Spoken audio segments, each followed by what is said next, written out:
So let me just wait until YouTube answers my call and then we can start. Because you know it has to be that way. I also seen that they are okay. I think we're up here. So yeah, hello again.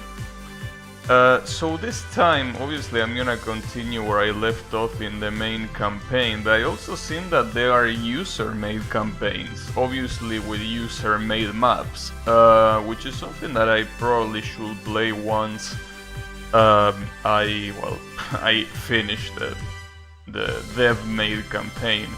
I also plan on playing Cup of the Day at the end of the stream, but I'm not sure why it doesn't say how long until Cup of the Day starts. That's something that's kinda, you know, that's kinda keeping me in the line of knowing if I'm gonna do it or not, because, I mean, it should say, I think, the time, but it doesn't say it. But maybe it will say it later, so I probably don't have to worry. Well, if it doesn't happen, then, well, whatever, but, I mean, I can keep going on the campaign anyway, so the problem is, and there is the controller saying hello. Alright, no, but what I was about to say is that, well, it's gonna be a rough start if I start by the last 5 levels of the previous campaign, especially this winter campaign. So I can imagine most of them being ice maps. Well, hopefully it isn't. Let's see. Let's just see what happens. 21. Yeah, I don't think this is gonna be a good idea. Like, starting a stream with the hardest maps of one campaign is probably a horrible idea. But, you know, it's either that or leaving this campaign there. I don't want to leave it there, at least not without the maps being completed. Because even if I hunt for gold medals later, I still want to know, or sorry, I still want to make sure that I clear everything at least once. It will also be a good way of knowing how doable something is or no. Instead of having to meet them for the first time. Damn, this is a very bumpy track. Fucking... You want to be there, Cable? Fucking Cable, it's insane. Alright. Oh, speaking of Cable, I have my microphone back, the old microphone. You know, the one that actually is supposed to be a microphone instead of just part of the headset. I have it back, but I want to set it up on Saturday, so I have more time. But yeah, we'll go back to at least better voice quality. Well, the same I had before I stopped using it, but that's gonna be cool at least. I mean, I don't have to fear that at any time the audio can fuck up like it happens with this one. So, you know, it's still something that I don't think you're gonna tell the difference too much. Problem is that I'm so used to this headset now that it's gonna be a problem to get used again to that huge ass microphone. Because with this I can just move in many ways and you're still gonna hear me the same, but with the microphone gonna be in front of me, and if I move anywhere further than that, my voice is gonna be hardly heard. Not to mention that it obviously will occupy space in the desktop. So that's desktop, the desk itself. Not to mention that there will be one more cable to pay attention to. So that's the issue.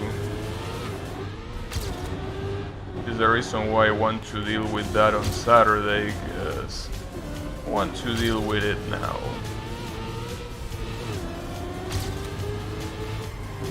Saturday, I have all day, so it's no problem. But yeah. Thing is,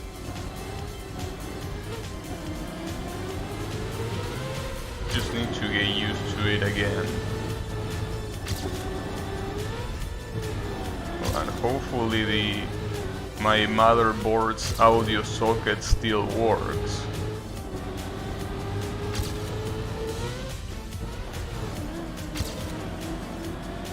As you know.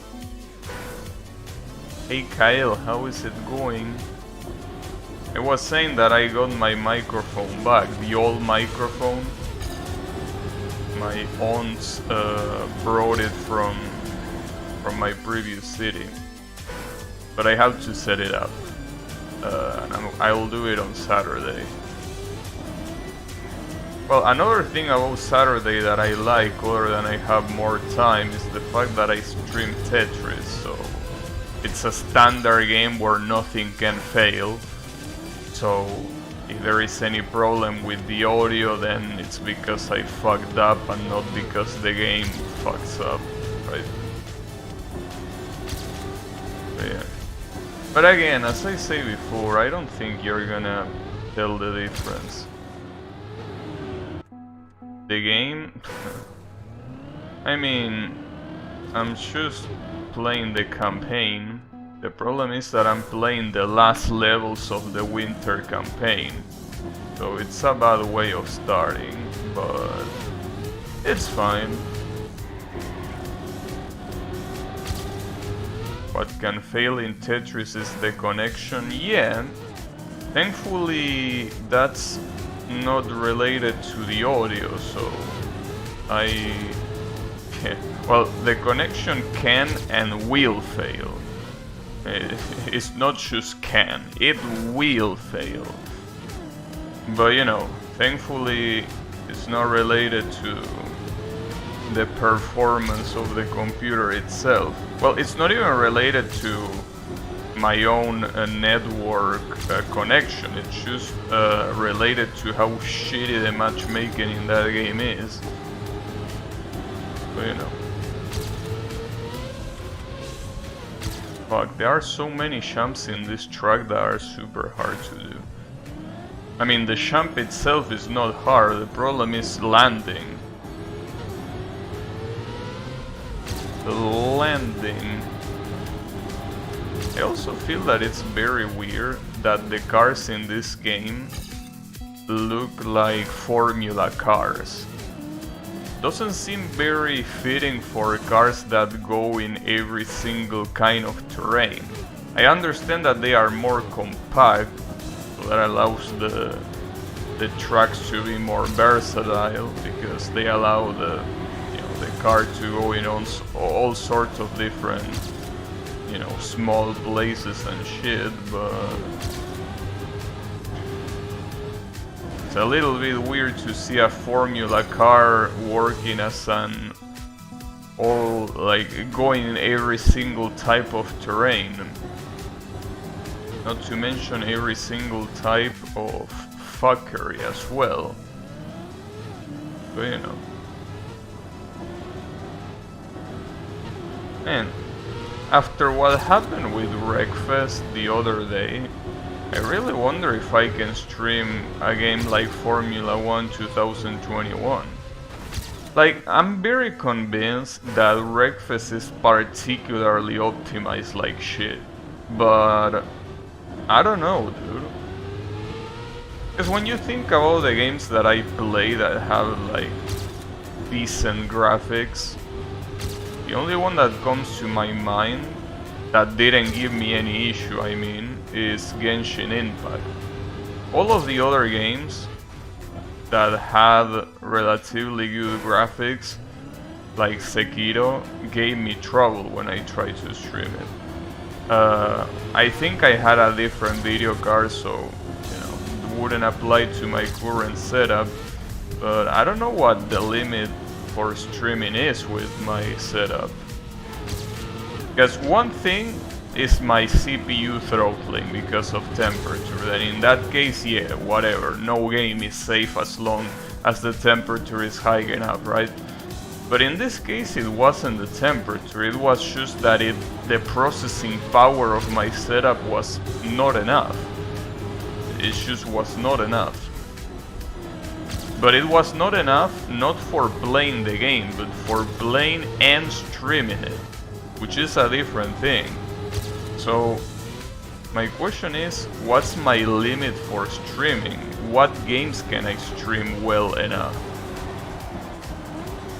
I mean, obviously I'm talking about graphically demanding games, right? Like, what's the best looking game that I can stream? That's my question. If Genshin Impact is the answer, I will be kind of disappointed, but I have no idea. Damn, that guy still was able to enter? How the fuck do you do this? That didn't even seem like the best. Okay, I need to know the route here. Maybe from the right? But from the right you have that little ramp. Let me see. Not only you have the ramp that throws you to the side, but also above the checkpoint. Well, it's better than nothing, but I don't know about that. But going the other ways, I mean, the goal goes when left side. But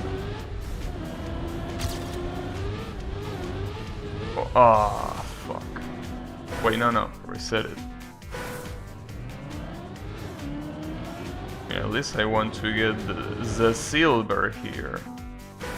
You know.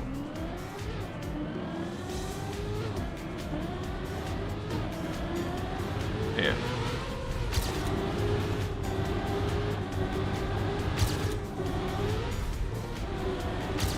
Maybe I should try streaming Sekiro again, but I really feel very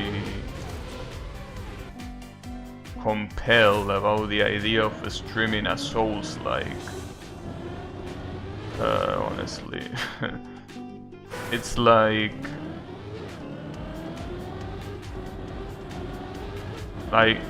problem is that Souls-likes are very long games, and I feel like unless you forgot about everything the game has to offer, it's very tough to play it again. Because it's like there are so many areas that you are like, oh shit, this is a pain in the ass and I have to go through this shit again, right? And the game is so long that at some point you really start feeling, fuck, when is it over? So I feel like I need to forget about the game to be able to play it again. At least that's how I feel with those kind of games. Damn, I lose so much time there. It's okay, I don't mind, even if I don't get gold, at least I want to get this without getting fucked up, you know. And the gold ghost really deaccelerates here a shit ton. Oh fuck. Oh yeah. Is that gold? Nice! I like that one. I'm gonna say replay. Nice, that was very good. Oof. It took a little bit though, but this one, well, at least it doesn't have eyes. And it also has a ghost. That's something that I appreciate.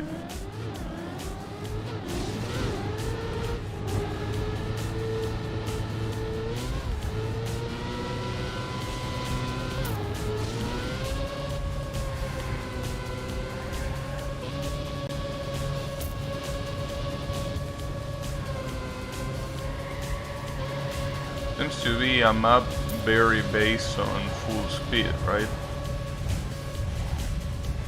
Well, yeah. Maybe not that full.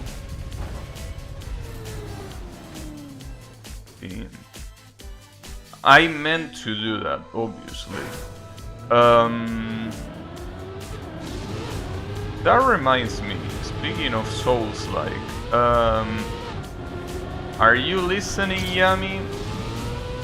Because I know you like those kind of games. So, what do you think about, well, if you've seen anything about Elden Ring? I've seen a lot of gameplay of the game. And I mean, it looks cool. Problem is that it's super expensive. Like, I seen the Steam page of the game and it's like $30.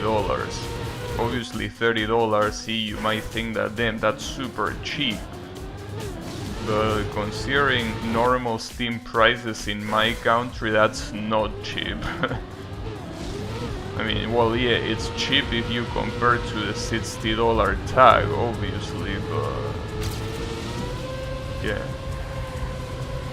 It's a little bit expensive, so I don't know if I will buy it on release, honestly. Like I did with Sekiro. At least Sekiro was like $10 on release, here, obviously. But yeah, this one seems a little bit on the expensive side. That's gonna be a problem. But we will see. It's a game that looks very good. Well, another problem other than the price is if I will be able to run it. As you will expect, I couldn't run Wreckfest. Well, run and stream Wreckfest. I don't know what's gonna happen with the rest. Wait, did I just get Super Turbo after an engine off? Well, that was weird. Just want to see how the rest of the map goes. Obviously this is not a good attempt or anything like that. Well, there seems to be one turn that is overly complicated to do. The rest doesn't seem that bad.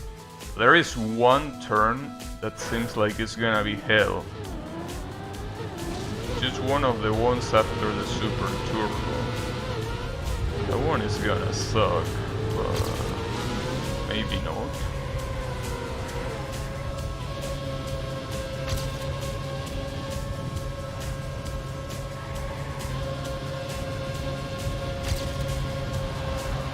How do I do this? Oh, that's how you do it. Oh fuck. Okay.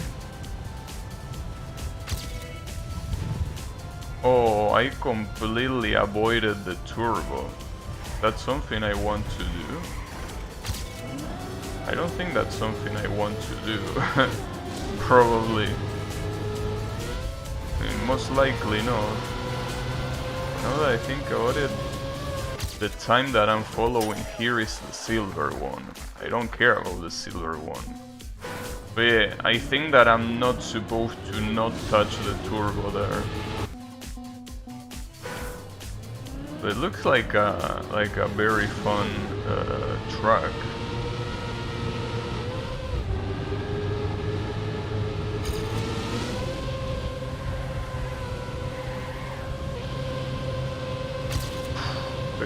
Very sharp. No, too sharp. Damn, you can skip. If checkpoints weren't a thing, you can probably skip the whole track in that chunk. probably should skip it like crazy.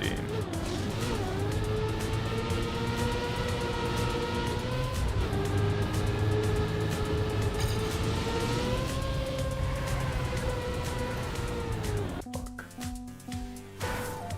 Yeah.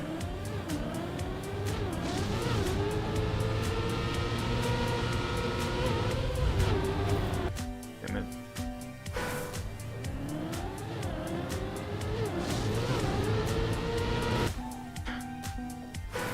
Come on, this first turn isn't even hard. Well, this is one of those turns that if you don't know how to take, you are really gonna crash a lot.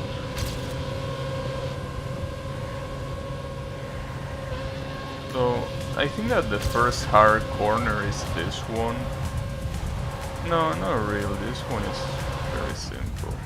Problem is the one that comes... Ah, fuck,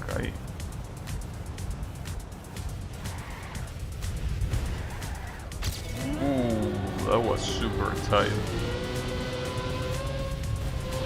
This is gonna be enough. I think it is, right?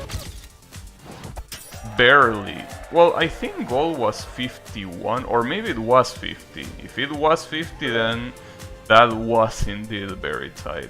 But that was a very cool map. I like that map. What's this though? And there are a lot of dirt maps in this cup. So I think that there are a lot of dirt maps in general. But dirt is a very cool mechanic, I will say. Because it's basically, I mean,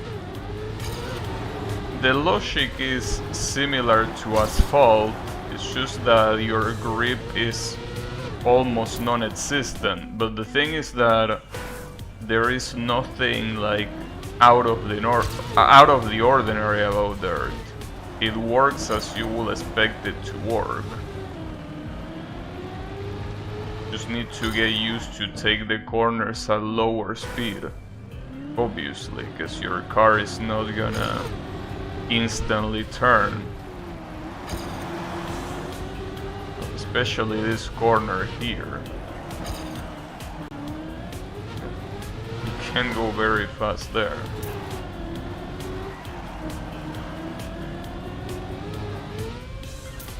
Gets a little bit bumpy in there.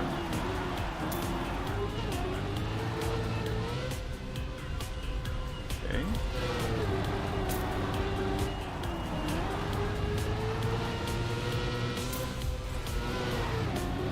I think I'm doing this quite slow though. That's my issue.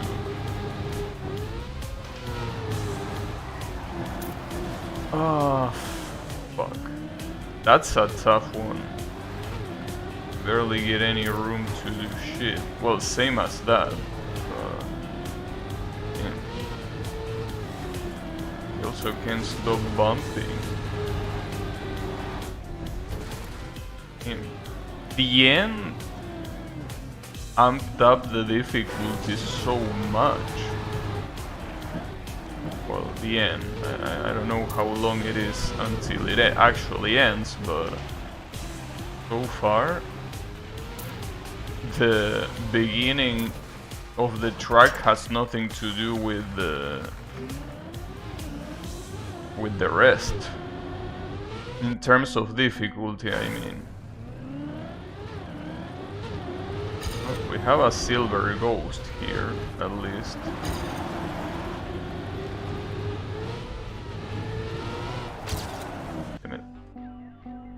That one turn there is a little bit evil though. Yeah, something that I noticed is that there is a lot of sharp turns usually.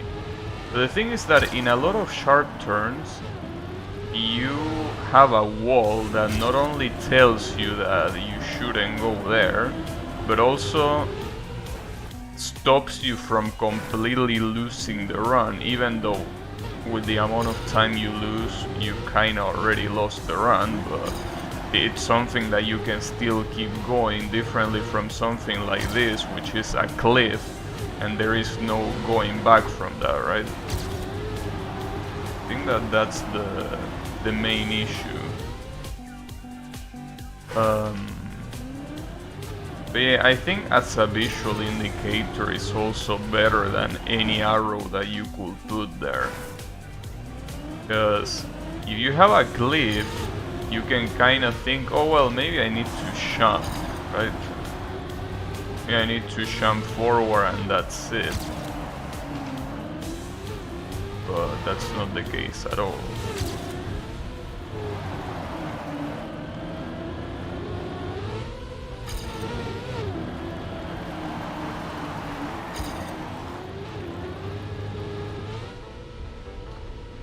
Fuck. But yeah.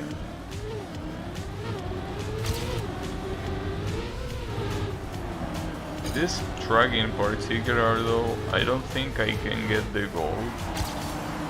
But I can definitely get the silver.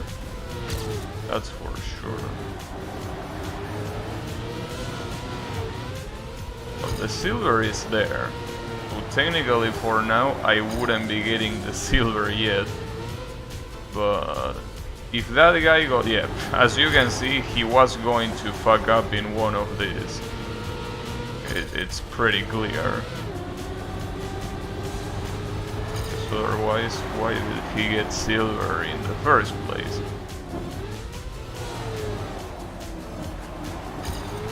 Ooh, oh, that's where I fucked up.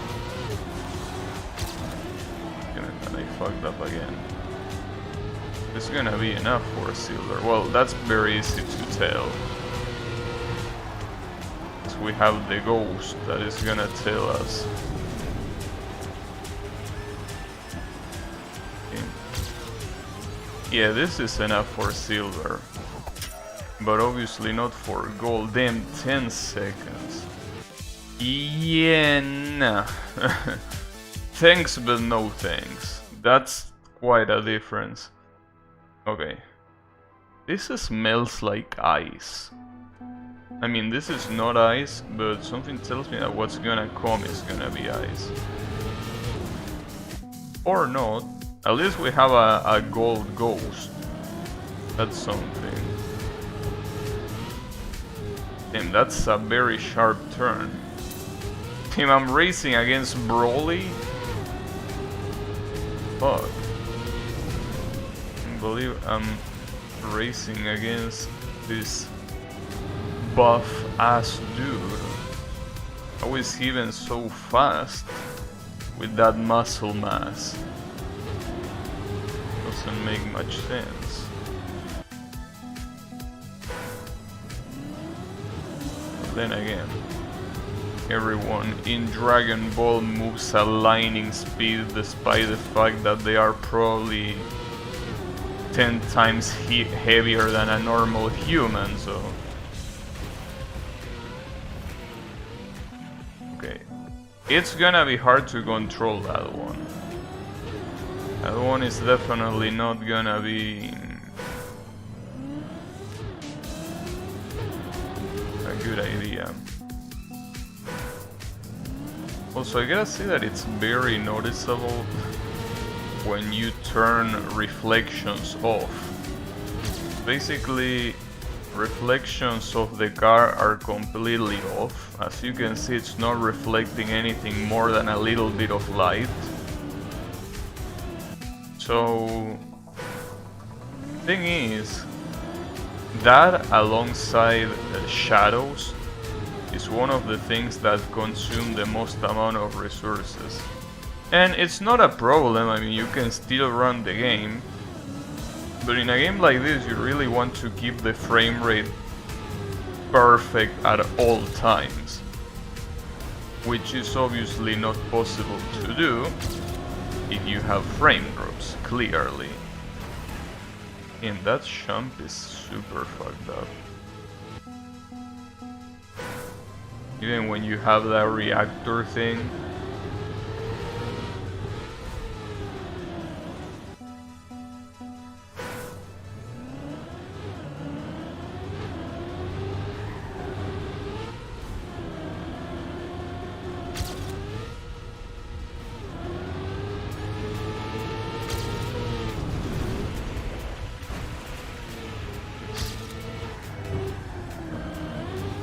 Damn it. Wait, no, I want to reset from here. So I gotta say that the gold medal really lost some time before this checkpoint. So what else does this have? Wait.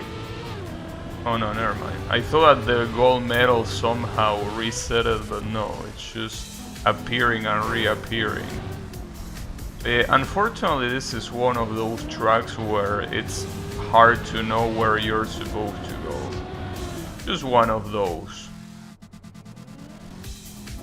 Honestly, quite an annoying style of mapping. It's very, very annoying. Wait, am I not going back? Yeah. Wait, what the fuck? Where do I go? I mean, I knew I was going back, but where else am I?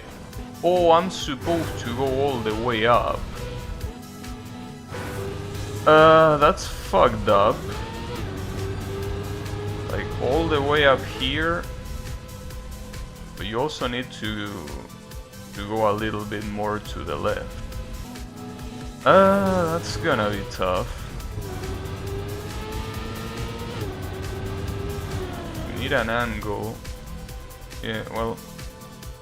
Damn, and you can also overdo it. Fuck, dude. This is one of those maps made in hell. I don't know. Well, that one works. And now what?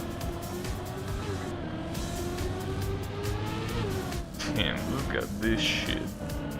Okay. Wow, 2 checkpoints, one after the other? Well, that's weird. Fuck. And that's so cheesy. Having that corner there. Like, man. Like, I'm noticing that this is the style of mapping that I absolutely hate.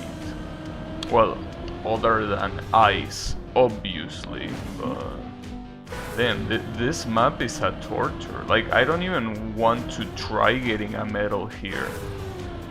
This map seems to be made just to piss you off.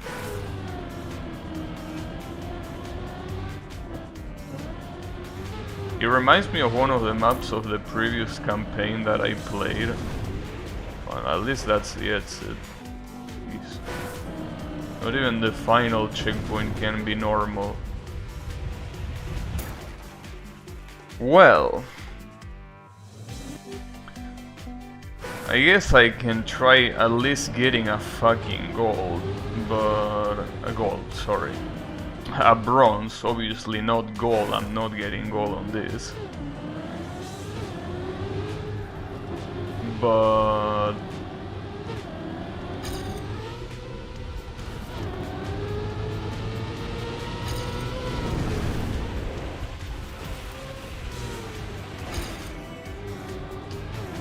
that was almost very good. Well, then again, it wasn't a reset, so might as well keep going. Like, as long as I don't reset even once, I should be able to get bronze. Wait, the gold does retry here. So you can get gold medal even after retrying?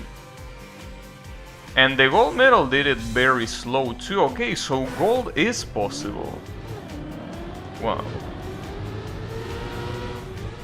Well, let's see, here's the thing. If the gold medal was able to, well, get gold by fucking up so much, unless this is a fake gold medal, which could be, but if gold medal got so much fuck-ups, then it means that even the author couldn't really do this, like, very fast.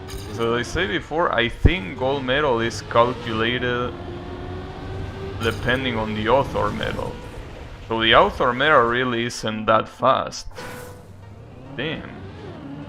Hey, hi Baby, how is it going? I'm here driving a little. So yeah. Just as usual. At least this is the closest I will get to to driving in this stream, apparently. Well, no, I mean, there's also Horizon Chase, but man. That time that I tried to stream Wreckfest didn't go very well. It's a shame, but yeah.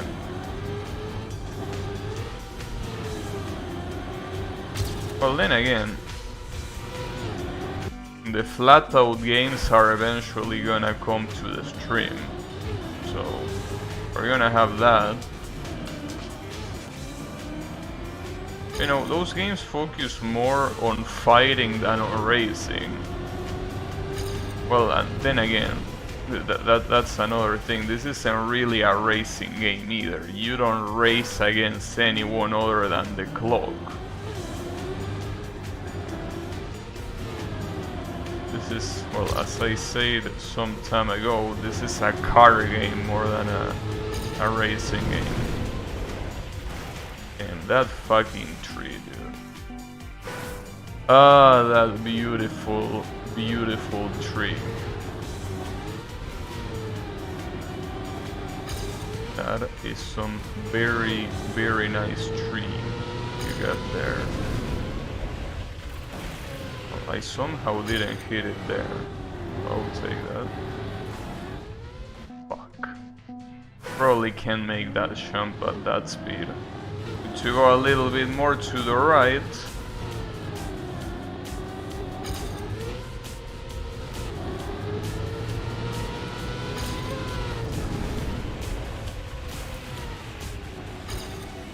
Ooh, that was fucking close. Sadly, I ended up crashing anyways.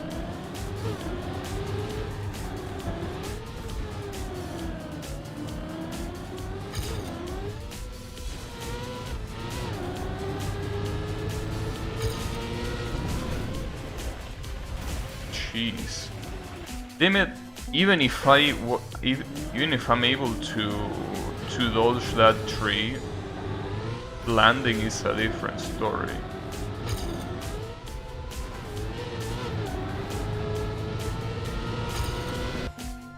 Mom Get the Camera clip became an NFT, and people who did song sampling that clip now get copyrighted.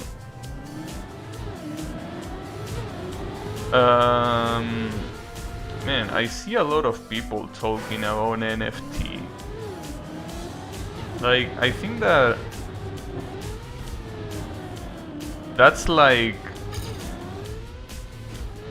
you know, it's one of those things that I feel that has been brought to attention for no reason. Because I think that something like NFT is not something that normal people really can make use of. But the problem is that there are normal people talking about it. That's the weird part to me. It's kinda like Bitcoin and shit and other cryptocurrencies. Like, normal people have no business with that, but they still talk about it. When is the Messi coin coming out? I don't know. Maybe the same day the Maradona coin is coming out.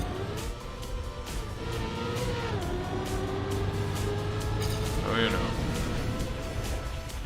But yeah, I don't know, I feel like it's weird, because those are things, like both cryptocurrencies and NFTs are things that only rich people can make use of. I don't think the average show is something that really, like, can do anything with them, or at least anything important. So it's kinda weird. It's like people talking about mansions all of a sudden, right? Like how, like, what's considered a big mansion or something like that. I'm like, why are normal people talking about mansions as if it was a super common topic, right? I mean, you can talk about it, but what surprises me with NFTs is that everyone is talking about them now. Does this game have that Super Meat Boy thing where you can see all your runs at the same time? I have no idea. I don't think so. But maybe. I don't know. I still don't even know how to see the medal's time, so I'm not really the best one to talk about what you can or cannot do in the game, because I should investigate how to make the medal time appear on the screen, because I've seen some streamers that have that, but I have no idea how. And it didn't seem to be a very obvious option in the menu, so I don't know what is it. Fuck. You know. Anyways, well, since you are here, and Yami apparently isn't, what do you think about Elden Ring, Kyle? Well, I don't know if you're the kind of person that gives a shit about Soul games, but I wanted to know what someone here thought about that game. You don't know what that is? Well, Elden Ring is the next game by From Software, basically. The company that makes the Dark Souls games. Well, Dark Souls, Bloodborne, you know, Sekiro, Demon Souls. Hey Colo, how is it going? What do you mean, what is going on here?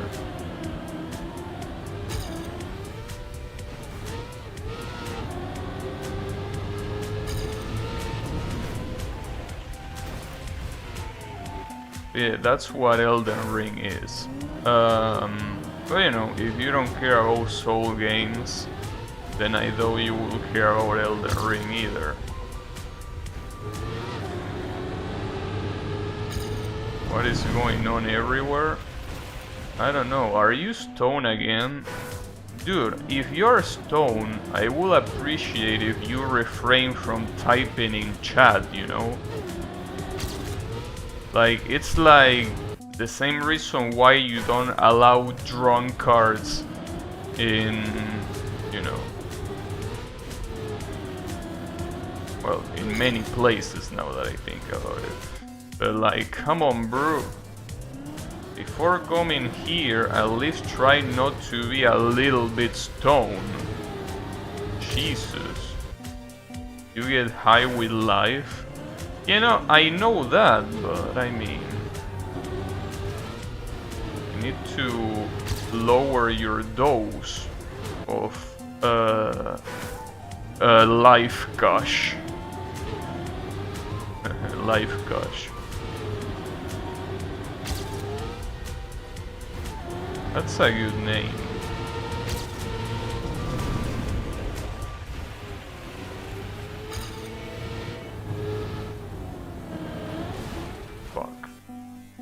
I had some fun looking at people on Twitter saying shit on NFT. Once say you are seeing the future unfold. No, well, that's what I was talking about. And it's the reason why I feel that it's weird seeing people talk about NFT, because dude, that's something that only rich people care about, you know.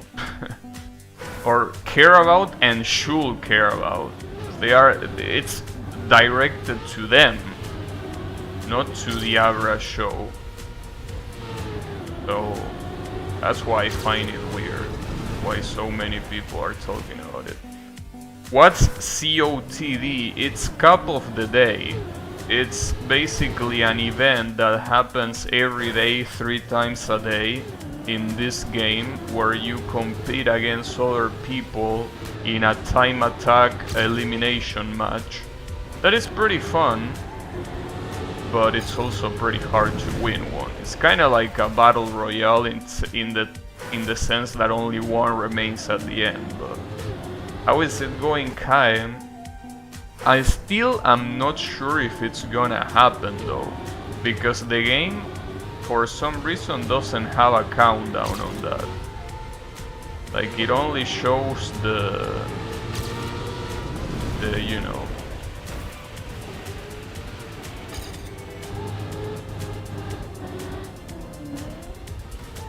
It doesn't show that it's gonna start in a specific amount of time, so because of that, I don't even know if it's gonna happen. But I'm gonna believe it is gonna happen, hopefully, because I wanna play it. Sleepless night? Huh. Well, that's interesting because today, before starting the stream, I actually took a 1.5 hour nap. That was very good, by the way.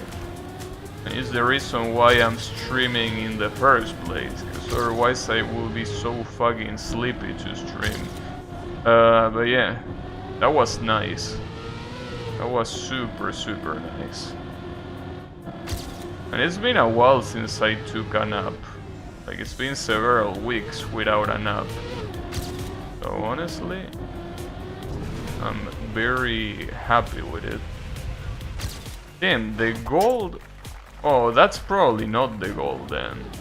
Because that guy just got there. Yeah, no. Well, whatever. Fuck this map. This map is trash.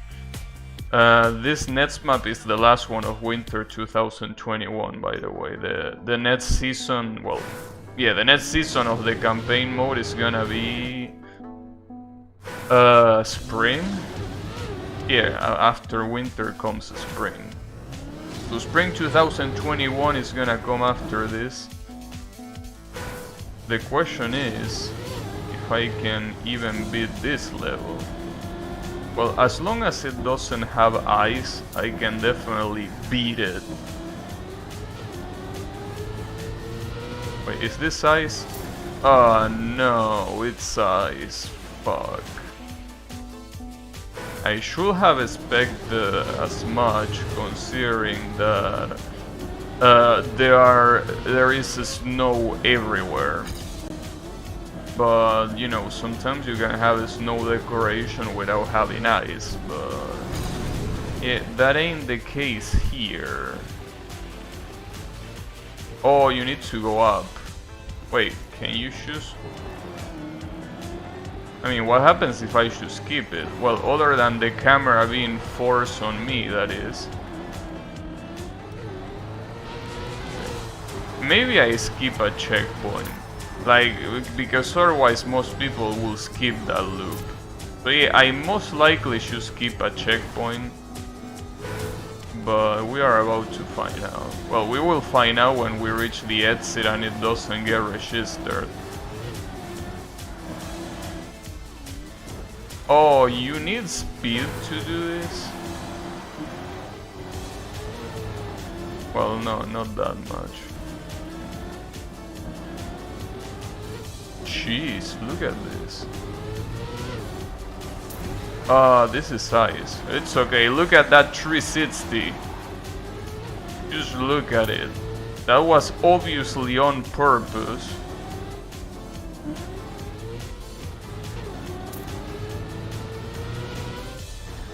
Damn, this is also a very long map. If I miss one checkpoint, I'm gonna be very sad. I did all of this shit for nothing then. Wow, engine off here. Did I fuck up the run? No, I can recover it like... Well, I need to land on the left side somehow. But the way I move there... Well, the problem is that with engine off, you can do what I'm doing. Like you can just go super slow. Like this, see? Like if you press the... No, you can't do that. You just rage quit Hollow Knight so it calms me down to watch someone else play. Why did you rage quit Hollow Knight? Well, actually, a better question is where did you rage quit Hollow Knight? Because Hollow Knight, with the exception of the last DLC, at least to me, it was a very chill game, you know? Like, it's the kind of game that that it's made to have that mass appeal, you know. I'm actually surprised that you rage with. Oh, so there is a checkpoint there. I just noticed that PFP is a Yuka Gyate, but Pepega version. Oh, the profile picture, yeah. You didn't notice that was Yuka?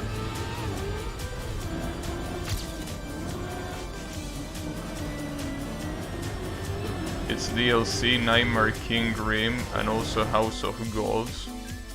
Yeah, House of Gods is super hard. The Nightmare King Grim was very hard, the last fight, but I could pull it off in the end somehow. But yeah, the other one with the boss rush is super hard.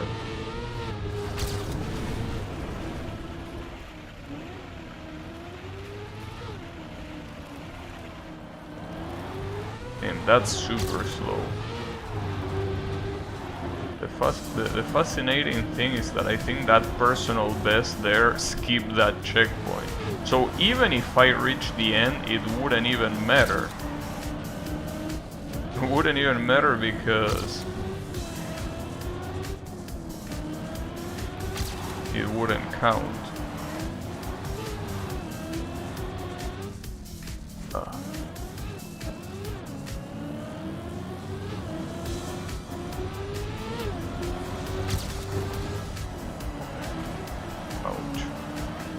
Well, there is only one checkpoint here that is a problem, where I need to go full speed no matter what. I don't remember where it was, but it should be around here.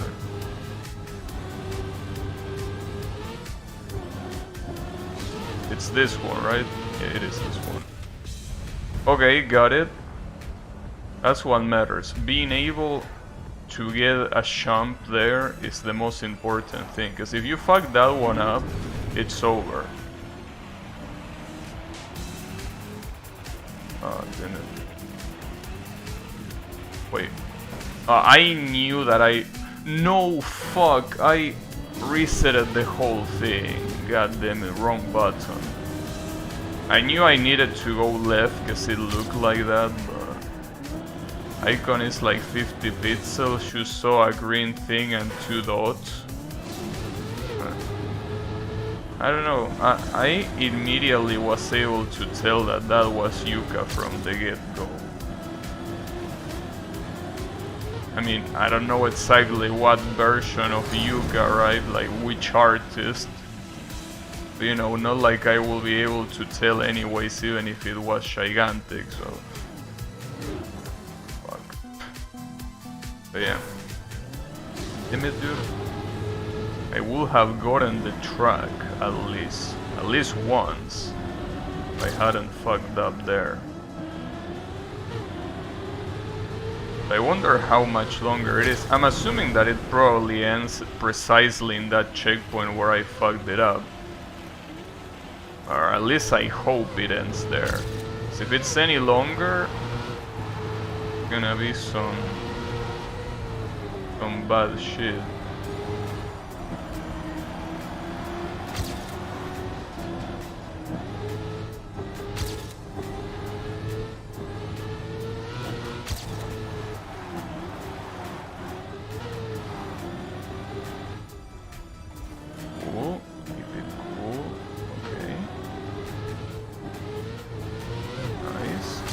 Yeah, this is ice.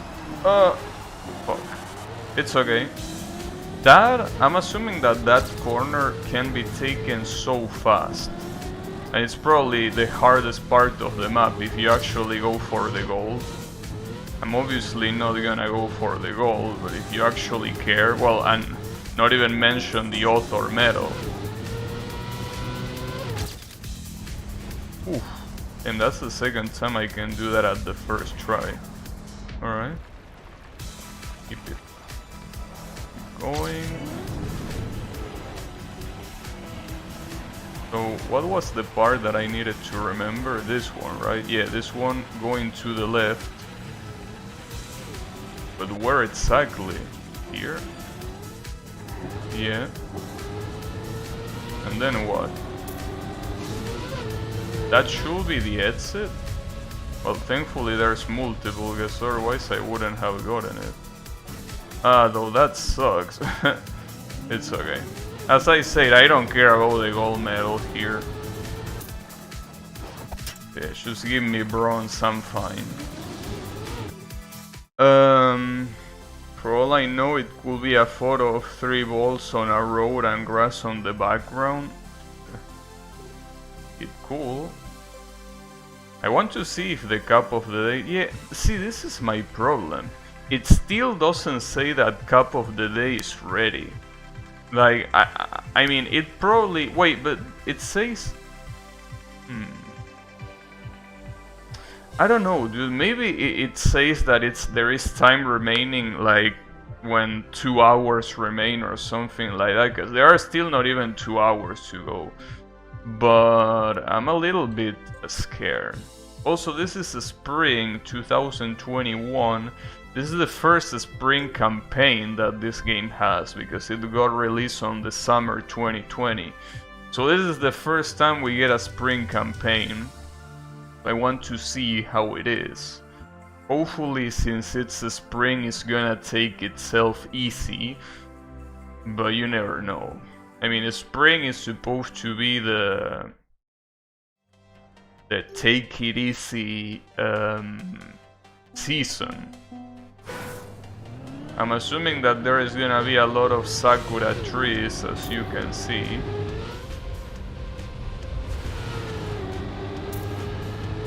We already got a ghost. It seems to be like a full speed track, right? Yeah, this is definitely full speed. Okay. It might be even possible to get the author medal here. Because I mean, if I keep going full speed, I don't think it should be an issue. It seems that the hardest part is doing that jump. The rest seems to be super simple.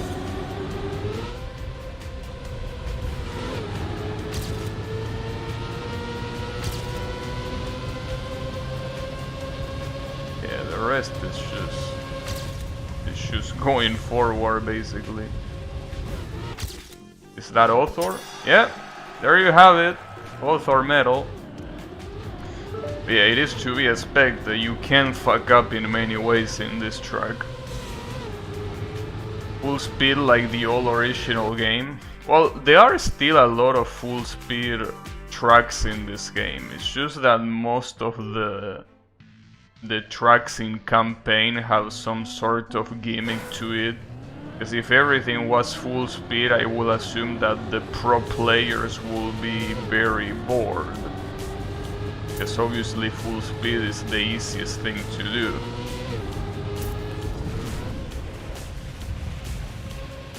Oh shit. Oh, I'm surprised I didn't get author there. I want to get author. I mean, this is another one that seems like you can just do it in full speed. The only problem is when you get the reactor. And maybe this. Yeah, maybe you can do that faster by like drifting. I don't know, but no, it seems that drifting there will only make you slower. I don't know. I'm gonna go full speed though. Yeah, full speedo, indeed. Oh, you can go over that. I thought that you will be able to skip that slope, but no, you cannot. Well, I still got gold medal, so I could just run away with it. But I don't know. Kinda wanna get author in these maps that are so simple, you know?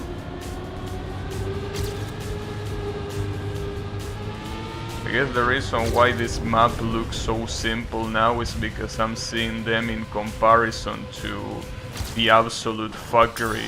Okay, there you go, author medal. That the previous maps were.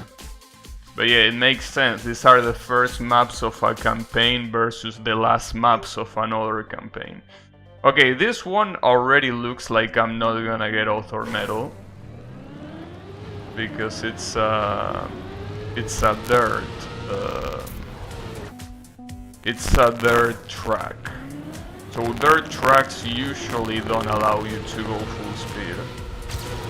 You could still do it, but I mean, like the author could make a dirt track that is full speed, but usually they are not. And this one definitely isn't. That's for sure.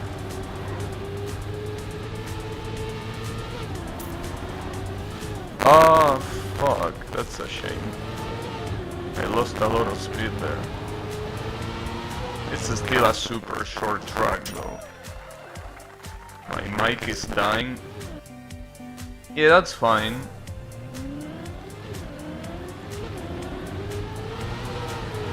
It goes away soon.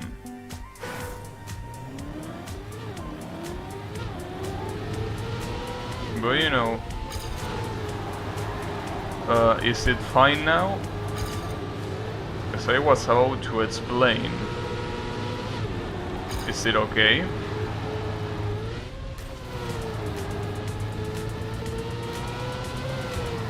Let me know whenever it's good so I can explain what I wanted to say. It fits? Okay. So I was about to say, I already did say it at the beginning of the stream, but my microphone, the old one that I was using, it's already here. That one works fine. But the problem is that I'm gonna do it on Saturday, because it's one of those things that I want to set up when I have the time, but it's already here, so I just need to set it up. But yeah, I'm most likely gonna set it up on Saturday, because if something fails, I don't want to deal with the lack of time, you know. But yeah, this microphone has always done that. I mean, this one that I'm using now. But the other one works super well, so it's gonna be a matter of installing it. But yeah, I mean, see, here's the thing. As I was saying before, the problem of the other microphone is that it's gonna be a pain in the ass, because it's gonna be in front of me all the time. It's gonna be a little bit hard to talk as freely as I do with this microphone. Because with this microphone I can do whatever, like I can move my head like crazy and you're still gonna hear me the same.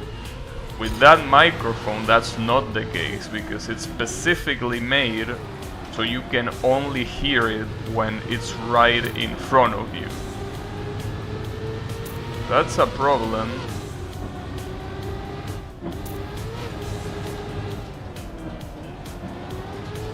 But you know, I mean, it's just a way of, it's just a matter of getting used to it. I mean, after all, I already got used to it back then when I was using it. Oh, fuck. Wait, 37 is gold? Damn, 37. Fuck, dude. Can I do 37 here? Anyways, the point is that, yeah, don't worry about the microphone. I'm gonna use my old one that works very well. Well, or at least I hope it works very well, because last time that I used it was literally 8 months ago or something. So it should work, but you never know, dude. Like, technology, or well, to be more precise, electronic shit has a habit of, for whatever reason, not working when you haven't used it in a long time. As if it gets rusty, but it doesn't really get rusty, right? But you know, that's the problem. AliExpress got some sale for singles. Wait, what you mean for singles? Sales for singles. You got a shaving machine?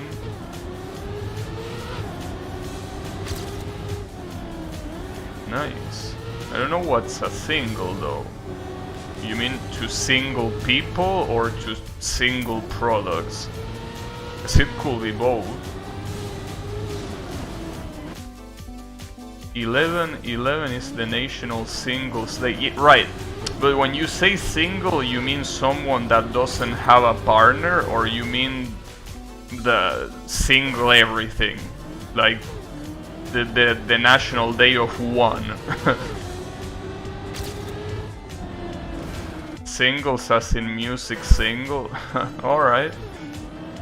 Someone not in a relationship. Okay, gotcha. Well, that's weird to have a singles day. Alright.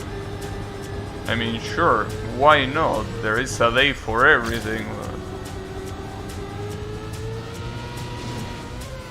Well, then again, I mean, oh fuck. I'm assuming that being single in Asia is way easier than being a single in any other country, just because of the way the culture works. We're thinking about trading cards.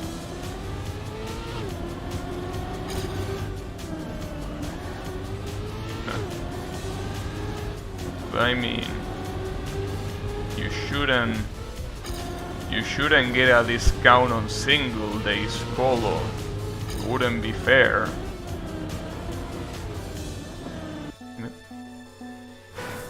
But yeah.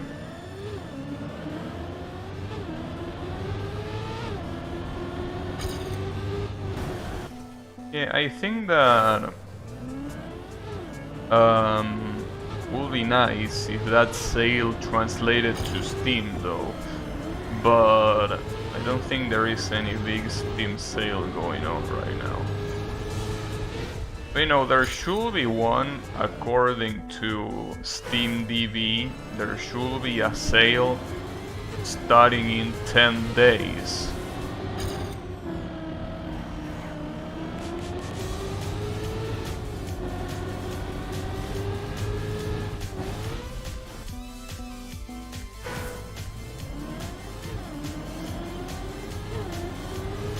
But yeah, I wonder what they are gonna sell. They still have a lot of games that I want to buy from Steam, but the issue is that they never get on sale. It's fucked up. Wait, the headset is up there. Oh wait, I forgot that these are supposed to be easy levels. Oops, kinda forgot. Let me try that again. But yeah. Very frustrating when there is a Steam sale going on and I look for the games that I have in a list that I want to buy, and none of them, or like only one of them, is on sale. And I'm talking about a list of like 25 games, you know? Like, the chances of many of them being on sale is very high, but it never happens. Really. Yeah.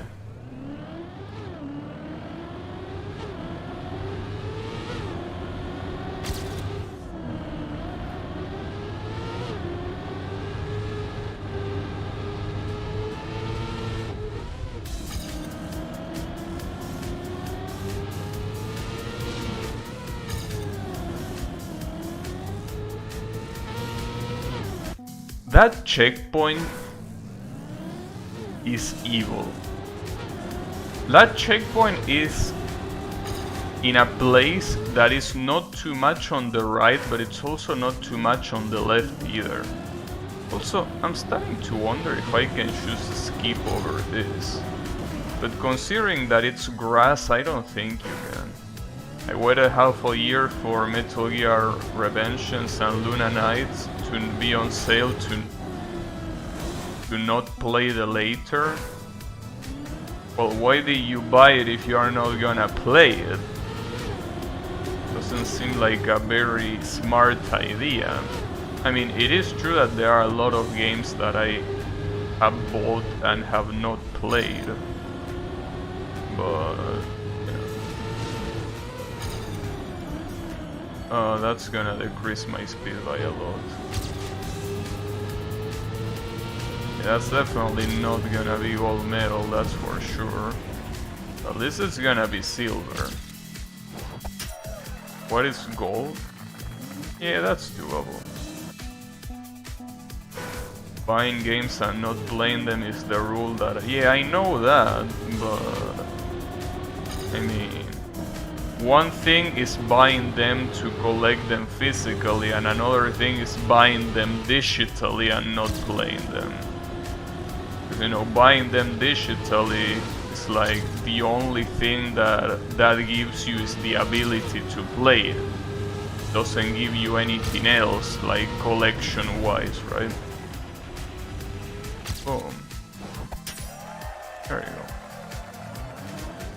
Well, that was the batch of first 5 maps. But yeah. I need to finish playing the Steam games that I have on my Steam library. I bought Friday the 30th and never played it. Yeah, but you never played it because it was throwing errors. It makes sense. I mean, with a game that doesn't work as soon as you start it, I also don't kinda wanna play it either. Well, in fact that happened with one game. I remember one day I was about to stream something and I was like, oh shit, this doesn't work out of the box. So I didn't stream it that day and I never tried to stream it again. And that happened like, I don't know, like more than 5 months ago for sure. And it's a game that I never tried to play ever again. I do want to play it, but I will need to tweak it to make it work.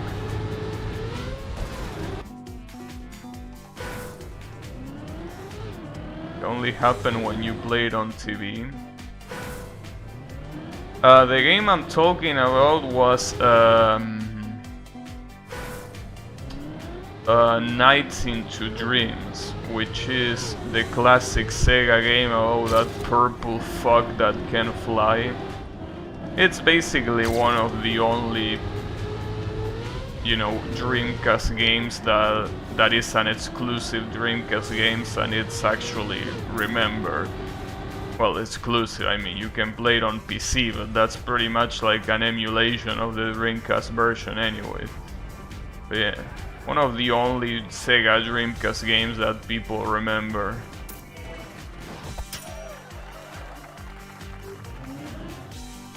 Unfortunately, it's a game that had issues with the screen, had issues with the controls. I mean, not issues, but things that I need to figure out to be able to stream it.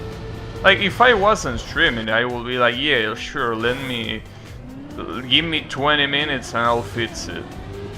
But since, you know, I want to stream it, it's a pain in the ass to make sure everything works by the time I hit the start stream button. The Sonic-like game, yeah, I don't really think it's Sonic-like. I mean, for starters, you fly. Like, you fly in a 3D environment. So the only Sonic thing it has is, I guess, the character design more than anything. Well, and the fact that Knights himself is a cameo in a lot of Sonic games. But, you know, other than that, it doesn't really have too much to do with Sonic. Well, obviously, and the fact that it's made by Sega. Yeah, the devs are the same. But yeah. That's the game. I want to play it one day, but again, I will need to do troubleshooting, and I hate doing troubleshooting. Which is the reason why I usually don't play emulated games on stream. Troubleshooting emulators is trash. So, yeah, I usually never touch emulated games because of that. Because I would probably play way more emulated games if it was as simple as double clicking an executable and that's it, but that's not the case. I mean, it is the case once you already configure it. That's the issue. Configuring it is the pain in the ass. Like, I remember there was one day I was out to stream FIFA Street 2 for the PS2. That game is fantastic. And I couldn't. Because it runs like shit on the PS2 emulator. So I was like, well,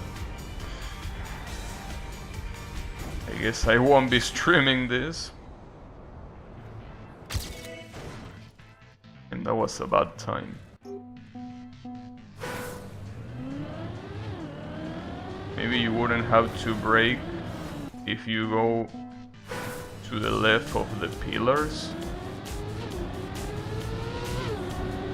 Let me see. To the left of the pillars. I think I know what you mean. You mean here?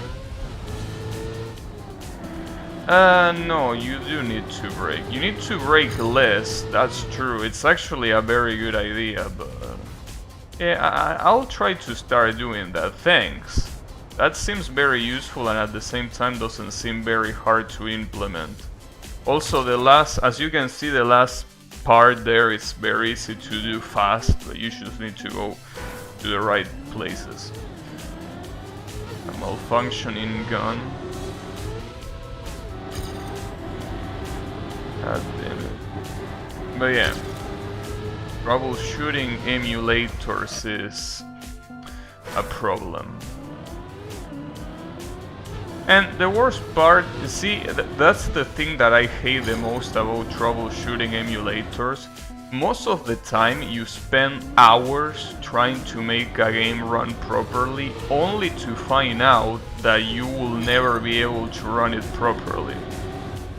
That's the fucked up thing. Like when you realize that there are people reporting, hey, I cannot play this game with this machine I have. And sometimes you realize that the machine they have is way better than yours. And it's like, wow, well, there goes my hope of running this game.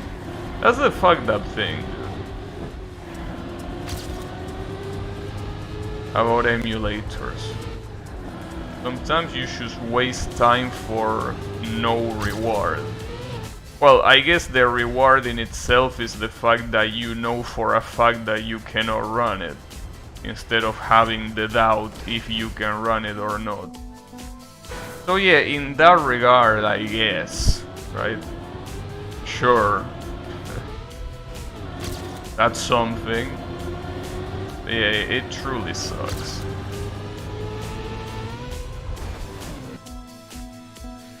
It's a shame.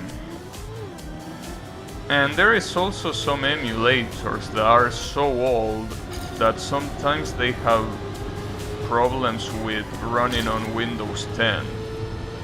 Like, there are a lot of programs where I need to reset the computer if I want them to run properly. And emulators, at least some of them, are a very common type of program where they have that issue. So it's a problem altogether. There is so much shit that can go wrong with an emulator that I just want nothing to do with it. And again, I could probably play some NES games, because I know for a fact that the NES emulator runs everything. Well, I don't know if literally everything, but everything that matters is what I'm trying to say. Oh man, I was going so fast I couldn't turn there. But yeah. Could play NES games. The problem of the NES, dude, Like, when you think of the NES, the first thing that comes to your mind is a lot of very good games, right? Like Mega Man, you know, Metroid, The Legend of Zelda, whatever, right? The problem is, that's the minority of games on the NES. Those good games are not the rule in that console, are the exception. That's the issue when it comes to the NES. There is so much garbage there that even if I could run all of them, there aren't really many games worth playing in that console. But there are definitely some games I could play that I didn't play already. Wow, if you go fast, that corner is impossible. You actually need to brake. But at least you get a huge boost before that, so you can utilize that to get the gold medal. I'm gonna do that. I demand you retire what I said, but you know I'm right. The majority of NES games are trash. I mean, it just so happens that everyone talks about the ones that are not trash. Obviously, because why would you talk about the trash ones? But yeah, that's how it is with the NES, dude. I mean, I'm sorry, but it's the way it works. The NES, unfortunately, it's not all roses and rainbows. Are we playing the Namex amount of good games again? No, because it doesn't matter how many good games you mention.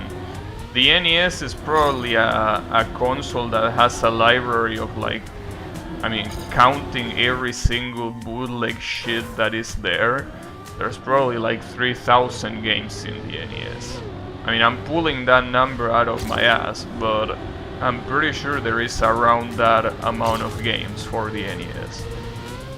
Of those 3,000 games, I think that only a 99% are not trash.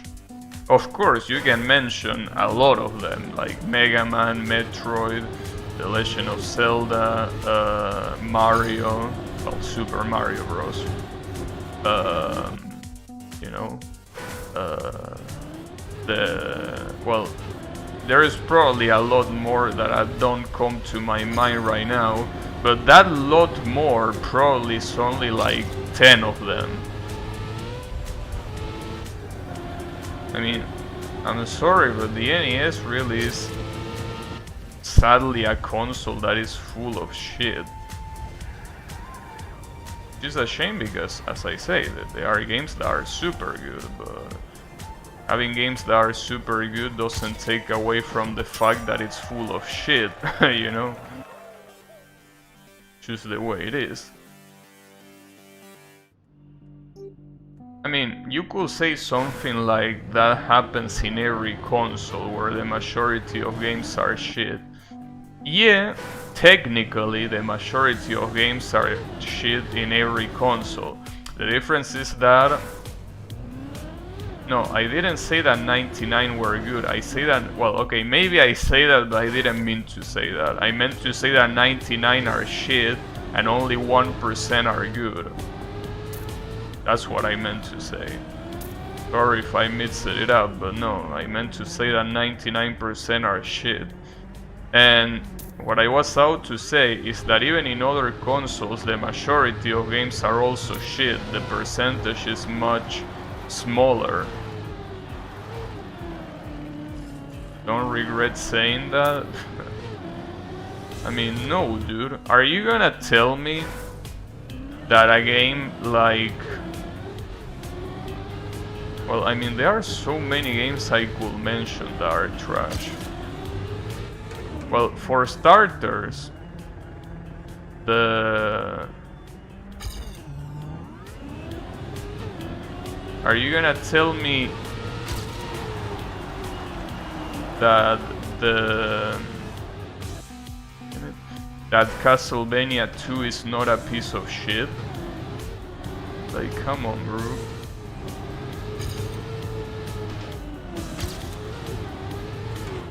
Well, Then again, Castlevania 2 at least has some people that think that it's a good game. But there are other games that you just cannot defend. I mean, we're not talking about very extreme examples, you know? We're talking about games that were very popular too, especially a lot of games based on movies.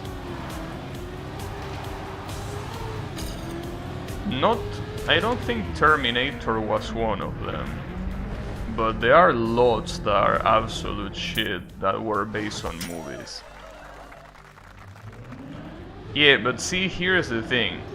Castlevania 1 and 3 are super good games, but Castlevania 2 is the kind of game that is made so people... Robocop was fire. Yeah, I'm not saying every movie game was shit. I'm saying the majority of movie games were shit. I mean, I don't know if the Robocop 1 in particular is or not, because I haven't seen it, but...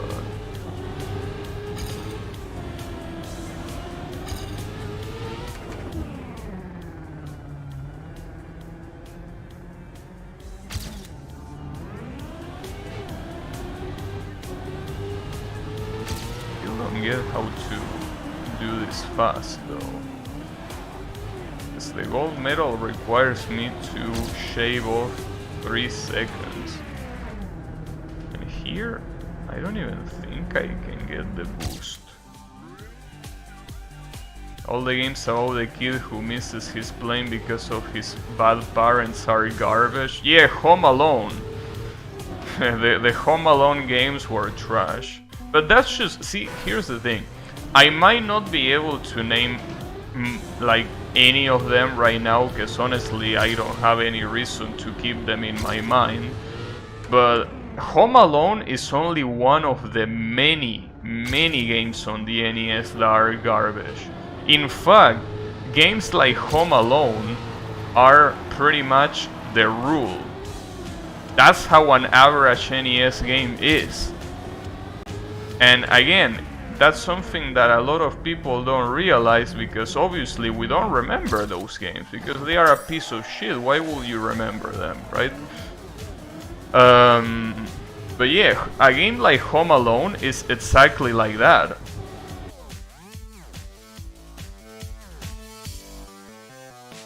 The Power Rangers movie game was also lit. We managed to name one game. Godzilla, Dr. Jekyll and Mr. Hyde.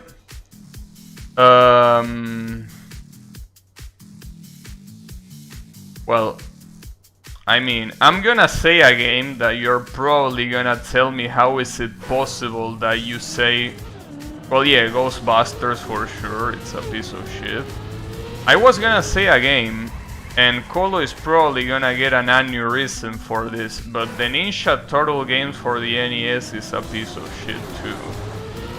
Keep in mind, I'm not talking about the arcade one. The arcade one is amazing. No, I'm talking about the NES one in particular. I don't know if it has multiple of them. I only know that there is one NES game that is a piece of shit. Oh, and also another game that I almost forgot, Battletoads. A lot of people try to defend Battletoads. That game is a piece of shit. A lot of people defend that game, mostly because the majority of the games, as I said, are so trash that when you look at Battletoads, you are like, wow, this is not that trash. As you can say, I told you that Colo was gonna have an aneurysm. But yeah, I mean, you know it's true. Like, see, the best way of knowing that what I'm saying is true, go and play those games right now. Try and play them. Try and play those games right now. And tell me they are not garbage.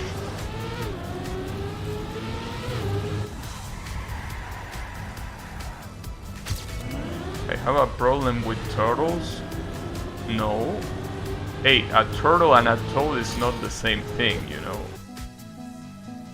Yeah, Battletoads. I'm talking about Battletoads. You play them? Well, yeah, you played them in the past. Exactly. Play them now. Try to play them now and say the same thing. Try to see how shitty the game is made and tell that again. Like,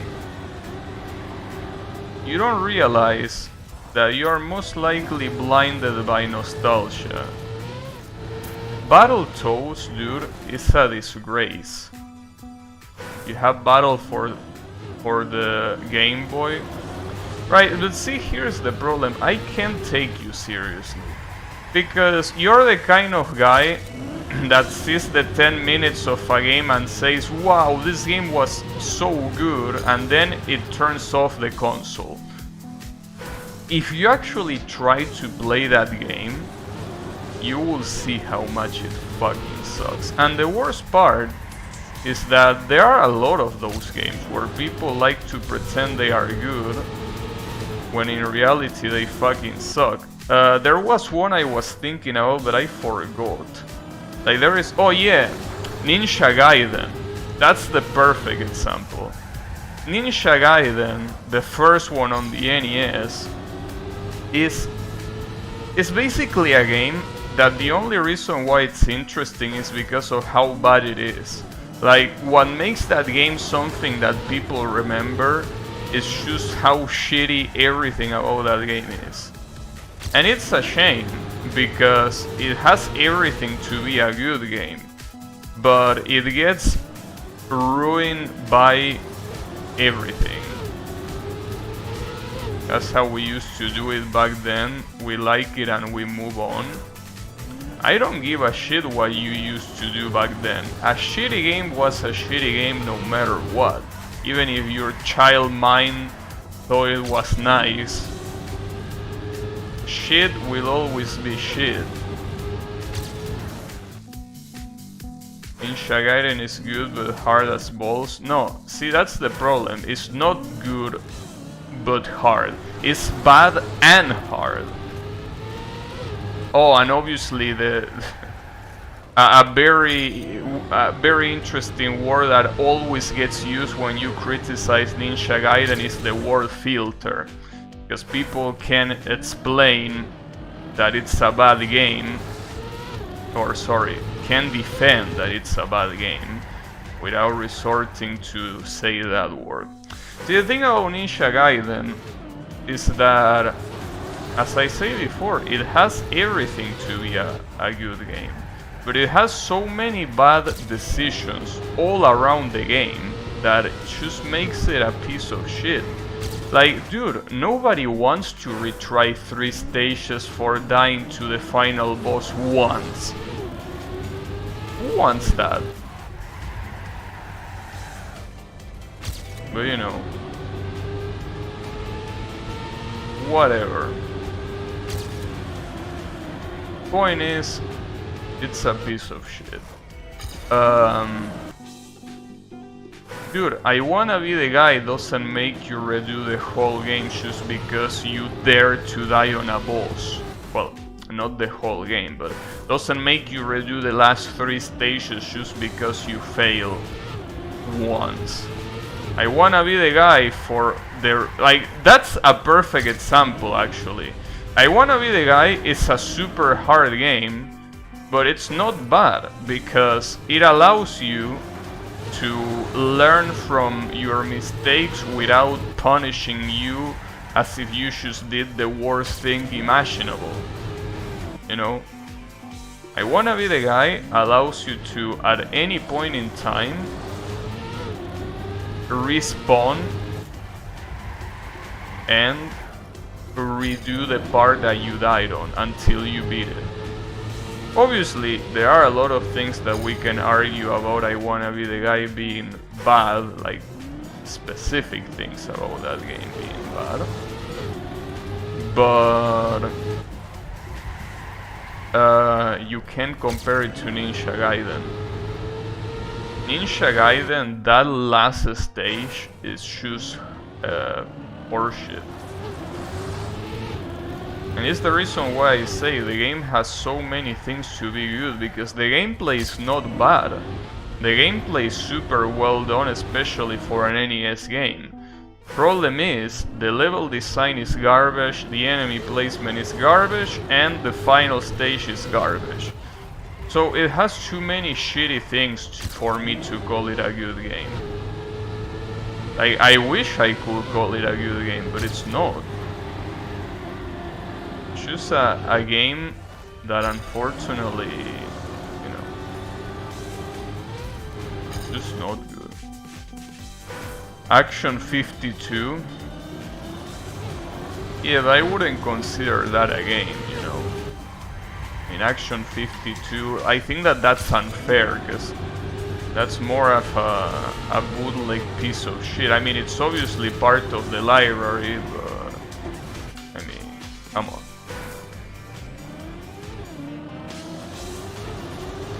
But yeah, no, I'm more of letting people know that a lot of games that get praise only get praise exactly for this kind of thing. They get praise because they fear people saying, wow, how dare you? Like Call of Duty, for example, right? Thankfully I don't give a shit, but all of those games that I mentioned are trash. Oh, I probably should have gone to the left there. Oh, never mind, got gold anyways. But yeah, I mean, the best way, see, here's the thing, it doesn't matter what I say, obviously. Just go play it again. It's very simple. If you think that a game I'm telling you it's trash, you think it's good, well, go play it. Like right now, and no, don't play it 10 minutes, go play it and beat it. I'll wait, I don't mind, you don't have to beat it in 1 hour, you know. You beat it in 1 month if you want. But tell me again if that game is good after 1 month. That's why you don't understand.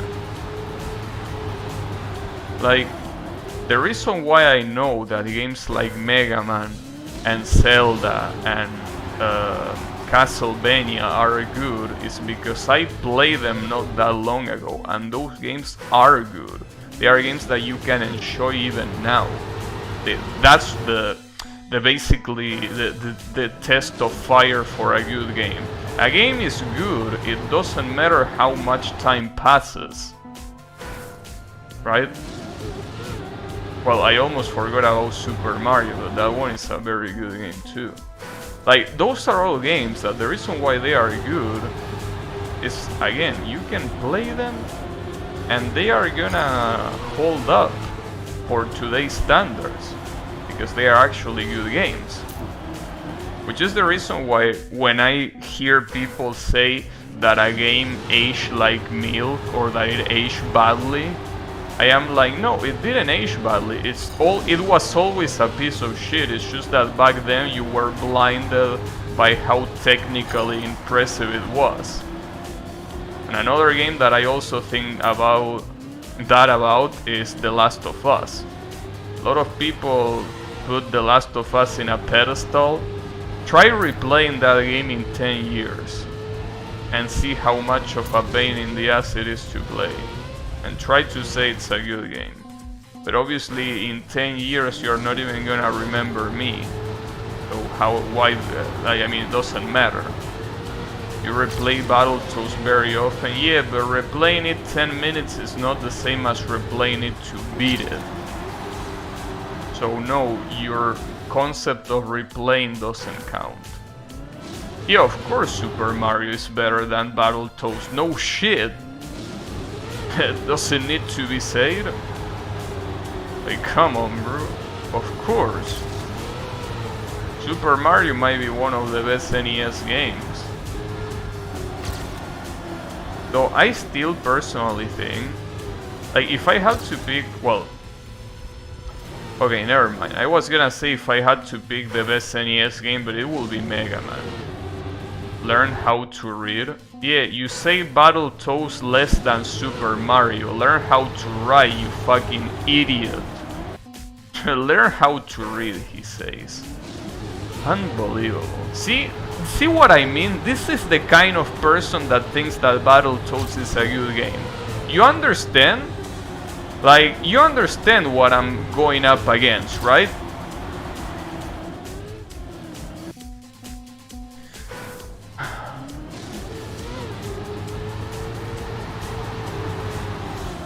But yeah, now you probably can sympathize with what I'm saying. I mean, I'm not talking about Call of Duty to the rest. Understand? Anyways. Point is... Yeah. You know, anytime that you are in doubt if one of those old games is good or not, simply play it. I'm taking a bus, heading your way. Sure. But I mean, I don't know, dude. If every person that, obviously here in this chat we don't have a very big sample size, right? Unfortunately.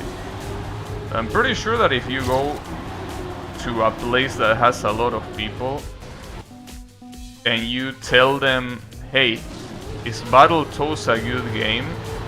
The ones that say yes, make them play the game and say that again. Unless that person is a speedrunner, which again, speedrunners are a very particular kind. But no, I'm talking about normal people, right? Like, if those people play Battletoads right now, they will realize. I will go to a Battletoads forum. Why? If you go to a Battletoads forum, of course everyone is gonna like the game. Are you dumb? That's like going to, I don't know, a video about Billie Jeans and trying to find people that say that Michael Jackson sucks. Like, no, it's not gonna happen, obviously, because otherwise those people wouldn't be there. I'll go to a Battletoads forum, he says. But yeah, I just want this to be evidence. This is the kind of person that defends Battletoads. Like, you understand the kind of shit he says, right? So that's the thing. People go to videos to hate on them. Well, but not that kind of video. I mean, you are not gonna find... I mean, dude. There are videos that, yes, attract a lot of people talking shit, but for the most part, if you go to a video, the negative comments about whatever the video is about are gonna be way less than if you were in any other part. Now, people don't go to hate Michael Jackson. In fact, a lot of the videos I see in the comments on Michael Jackson videos, and most of the people there are defending him when it comes to all these rape accusations that he has, right? Obviously, when it comes to the music, nobody questions it.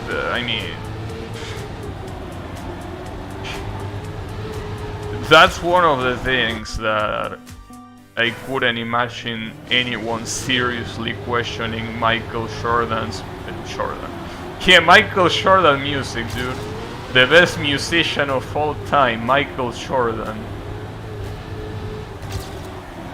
I remember his biggest hit, Chicago Bulls. It was a beautiful song, yeah. No, I meant Michael Jackson, sorry. Sometimes I mix them up in my head. I Believe I Can Fly. Yeah, I know, right? and one is a classic, but no.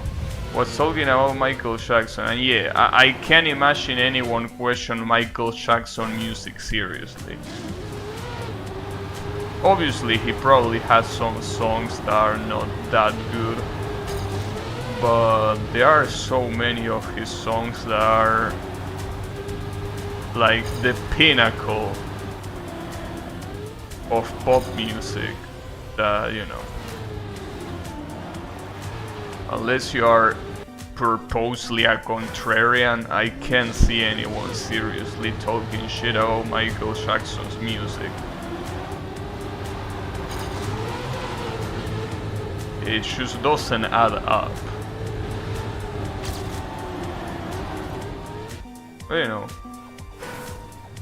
it's the way it is. Some people will always be contrarians.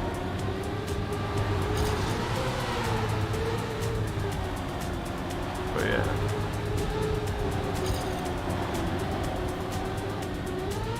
And that reminds me, you know, I was thinking about this the other day. Like pop music back then used to be like that. Nowadays pop music is based more on Latin American rhythm, you know, reggaeton and that kind of shit, right?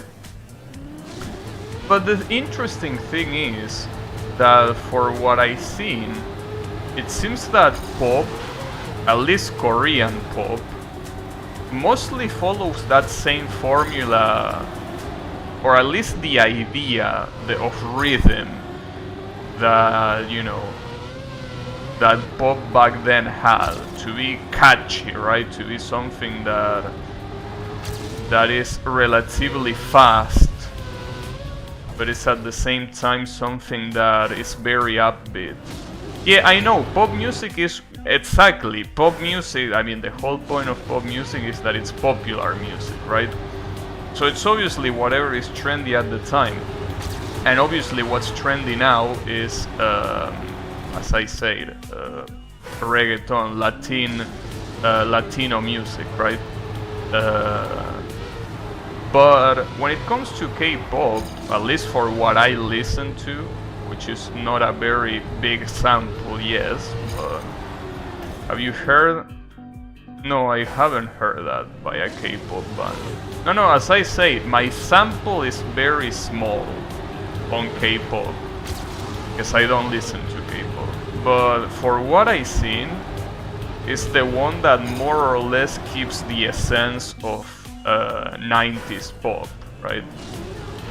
Again, not in the instrument department or shit like that, but at least in the fact that they are upbeat songs that have a, you know, well, pretty much like, as I say, I mean, I know that it's very,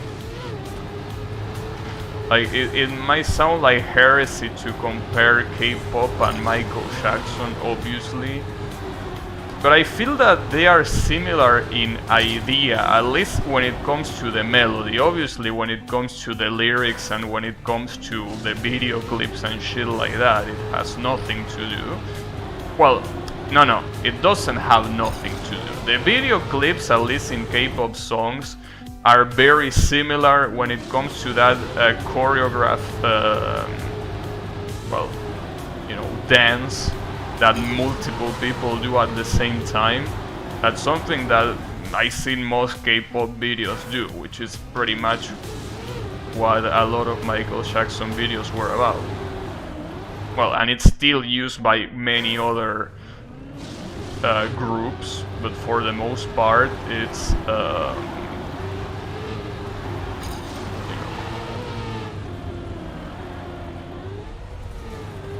K-pop bands have covered an incredibly amount of 90s Latin music. Really? How will you even discriminate between good and bad games so rashly? I don't think there is a consensus on what's a bad game. No, I'm talking about my perspective. I mean, I don't think I need to clarify that. But yeah, when I say that something is a good or a bad game, I'm talking about me. I'm not saying that it's objectively a bad game or a good game. I'm just saying that to me they are a bad game or a good game. Obviously, I don't clarify that because I think it's understood. But yeah, no, I don't think my opinion about games are facts. Yeah, I mean, someone can say that Battletoads is a good game, and they can enjoy it, and that's fine. I mean, I'm not saying that nobody in the world thinks that Battletoads is a good game, or that nobody should think that. I'm saying that there is a very big amount of people that defend games like Battletoads when they don't remember just how bad a lot of things of the game are. And those bad things, like maybe to other people are not bad, they are good. But I'm talking about what I think is bad. Yeah, again, I never clarify that because I think it's understood. That when I say that this is trash or this is good, I'm talking about myself. I mean, the same way I say that Battletoads is trash, there is a lot of people that will say that Mega Man is trash. And I mean, obviously I couldn't disagree more, but that's fine. Wanna think that? That's fine. But yeah, I mean, big rigs, yeah, you can put any game as an example. All I know is that I personally think that Battletoads is trash. And so is Ninja Gaiden, and so is 99% of the NES library. But, you know, that's what I think. It's not a universal truth, you know. Yeah. I still, as I said, I think that a lot of people that say that games like Battletoads are good is really because they haven't played it recently. I'm just saying that. Doesn't mean that nobody can like it. But it's very common for people to praise a game without remembering how it felt to play it. And I think that Battletoads is the perfect example of that. A game that many people remember because of nostalgia, but the game really... yeah. The game is not really good.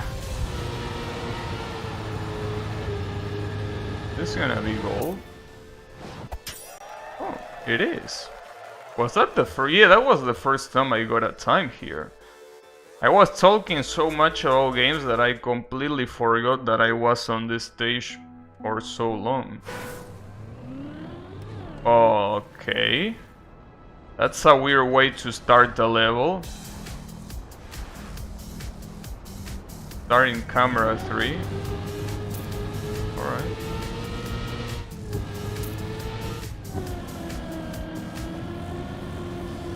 And that's a very sharp turn. I wonder if you can even skip it.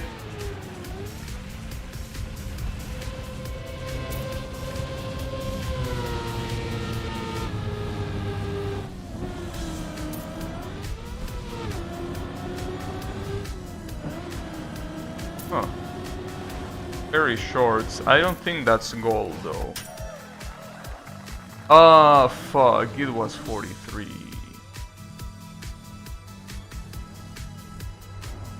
Yeah, as you can see, Kael there disagrees with me that Mega Man is good. But you know, thing is, yeah, that can happen. And I respect that, but you know.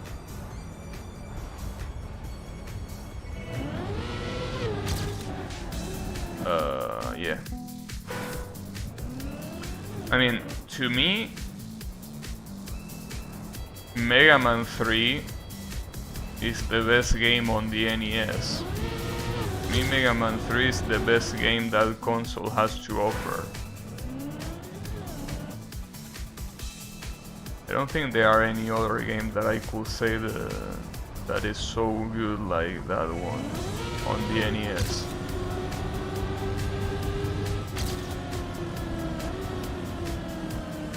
I mean, I wish I could do that faster.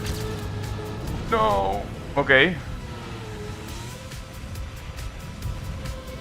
Okay, still in there.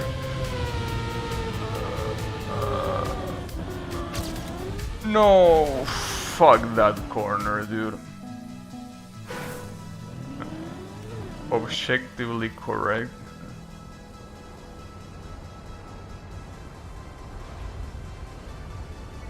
But yeah. You know.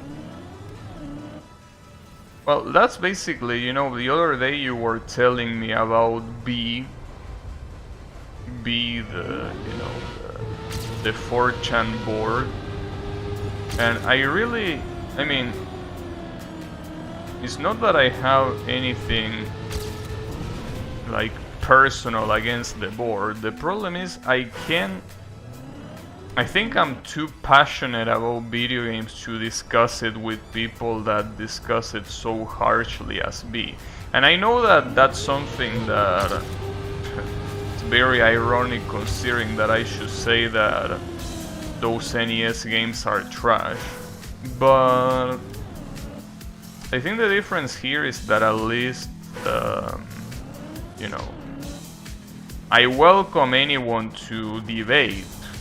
Yeah, that's the thing. But in a site like 4chan, you're not welcome to debate. You're welcome to throw shit. So if anyone here wants to come and defend Battletoads, you're more than welcome to do it. Not like Colo does it though. But you know, because that's not defending. That should say, no, you're wrong. But, you know. Well, I guess at the same time I could also explain myself why I think it's trash, because I actually haven't explained myself, but... Well, I did explain myself with Ninja Gaiden. Boom. B is the trash bin of the internet? Maybe. Wait, I want to see, is Cup of the Day at least... Okay, yeah, there is the countdown. So in 50 minutes we should get ready to Cup of the Day. Well, 1 hour more than 15 minutes, because... Well, why does it say 58? Oh, because... Okay, never mind. Yeah, makes sense. In 4chan, the value of your opinion is proportional to how many slur you spew per second. I know. But no, I mean... like, I will never want to talk about video games in an environment like that. Like, video games is something that I am so into that I don't think I will... I mean, I'm not able to deal with that sort of shit. Not all boards. I mean, I know, but... wait, is there a gold ghost here? No, there isn't. No, I mean, the thing, well, here's the thing, 4chan lately, that's a little bit of an exaggeration, but the moderation in 4chan has become more and more shit as years have passed, to the point where they are nowadays allowing template threads. I think, if I'm not mistaken, that's a bannable offense. You can make a template thread, but they are allowed, and that's the shit that is, to me, what completely killed my interest in 4chan. I mean, I still visit some boards, but the existence of template threads is what completely kills the site to me. Like saying some shit like what went wrong and have an image of whatever the asshole that posted that things went wrong. That kind of shit should not be allowed, and yet it is.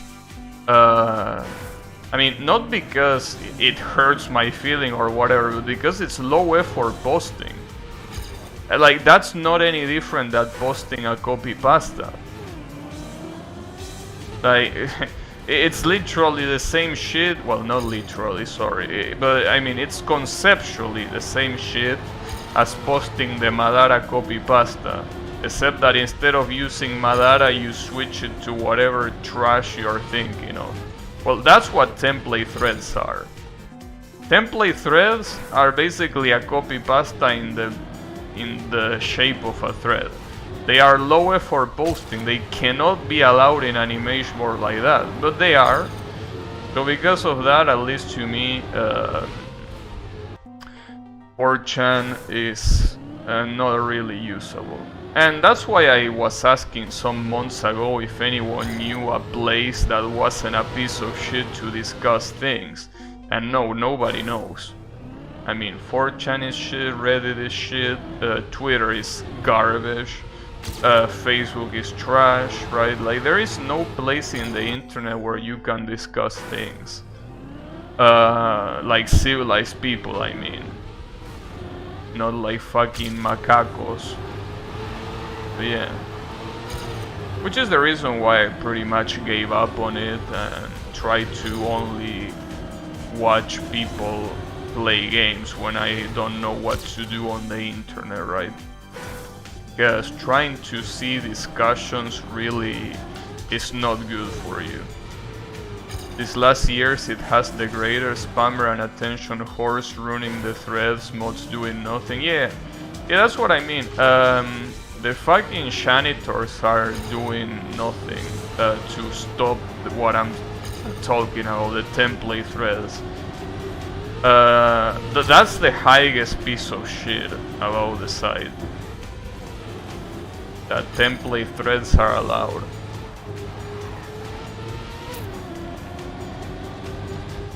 But yeah, it's a shame. But it's what I was basically saying, and the reason why I don't like Discords either. Like, attention whores and moderators.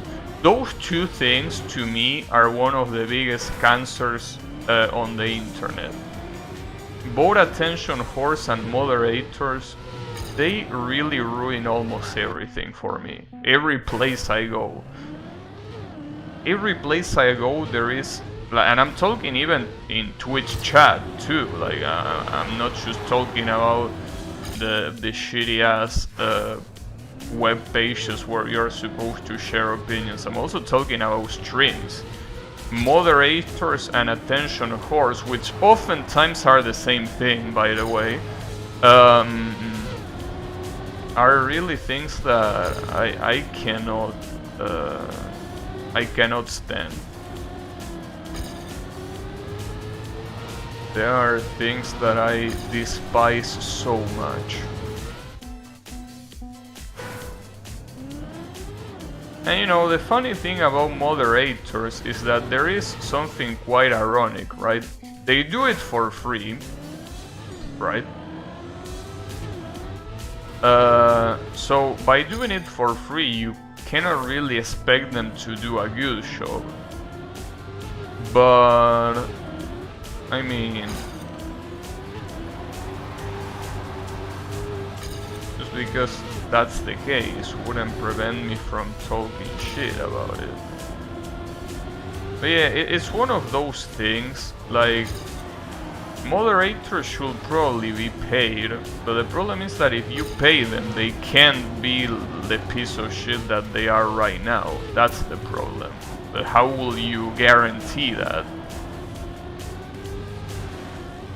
But I think that it's also a vicious circle. The reason why they do it for free is precisely because they suck. If they had demonstrated that they weren't trash, I guess more people will consider paying moderators, but who gives a shit about them? No, I mean, that's the thing. I don't care about them, which is the reason why I don't want to see them. Like, when I go to a specific place because I don't want to care about them, is that I sometimes get turned off. As I see, you know, a guy saying a lot of stupid shit just to, you know, gather attention. And then you see moderator themselves, you know, thinking that they are more than others just because they are moderators, and that to me completely ruins the experience. I mean, it's like going to a concert and having like a rock concert and someone singing, I don't know, Justin Bieber songs, right? Like, sure, I'm there for the concert, but if there is one guy being an asshole, it's gonna ruin my experience. You don't care? No, you're mistaking it. When I don't care about, okay, maybe I should have expressed myself better.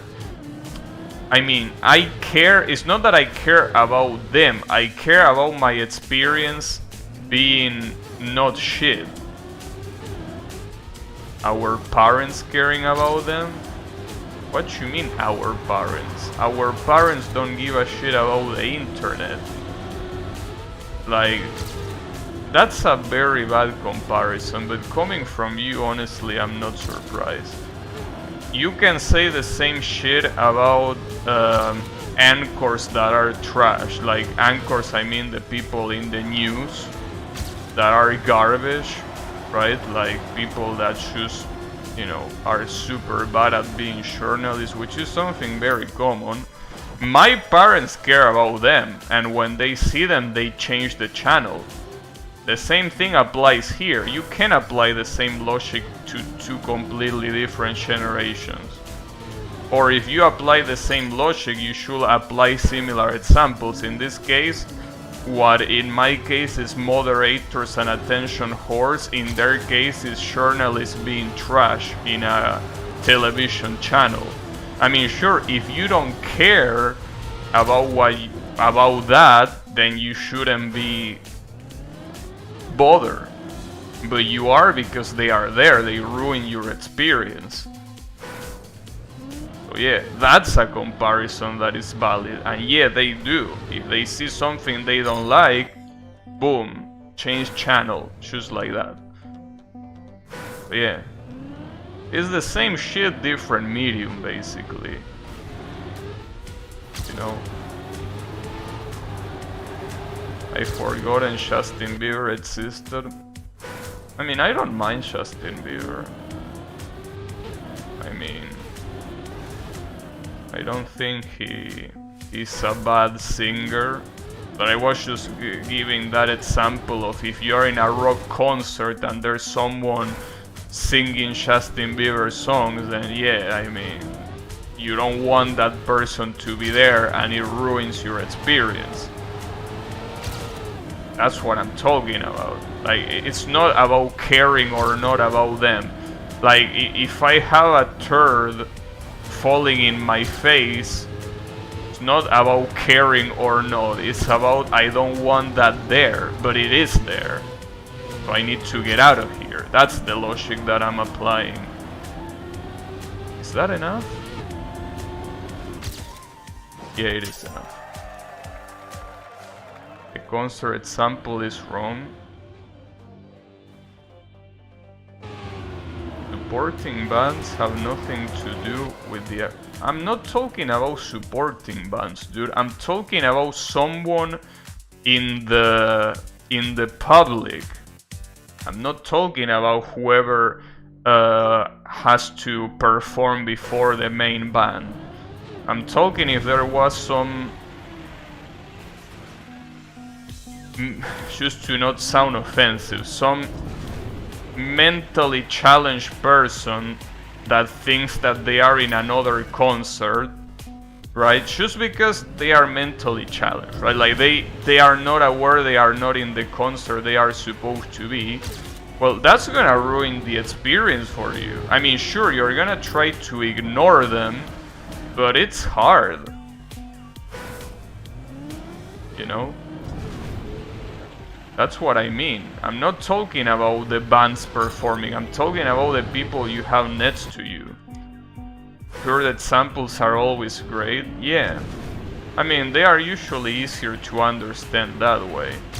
But yeah, I mean, it's that thing. I mean, if there is scenery, right? Wait, is there a checkpoint there? Oh wait, I need... Well, that was weird. But no. How could a single person be louder than the rest of the public? Well, if he's right next to you, it's a problem. I mean, sure, if it's like 10 meters away, then you're probably not gonna listen to it. But if it's right next to you, I'm pretty sure it's gonna be a problem. But yeah, I like the third example more. You take a picture of a forest, right? For example. And in that picture there is a turd in it, right? Like a dog shit or some shit like that, right? So that's there, but you wouldn't say something like, oh, what's the problem? Why, you care about the third? No, I don't care about it, or rather I do care about it because it's ruining the picture. That you understand, there is something nice that you are experiencing and there is something there that ruins the experience for you. Well, in this case, I'm referring to moderators and attention whores in an image board or in a chat or wherever.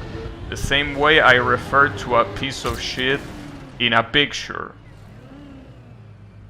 You don't take picture there? Exactly! See? You understand what I'm saying. You don't take a picture there. You go somewhere else. You understand my point now? Exactly.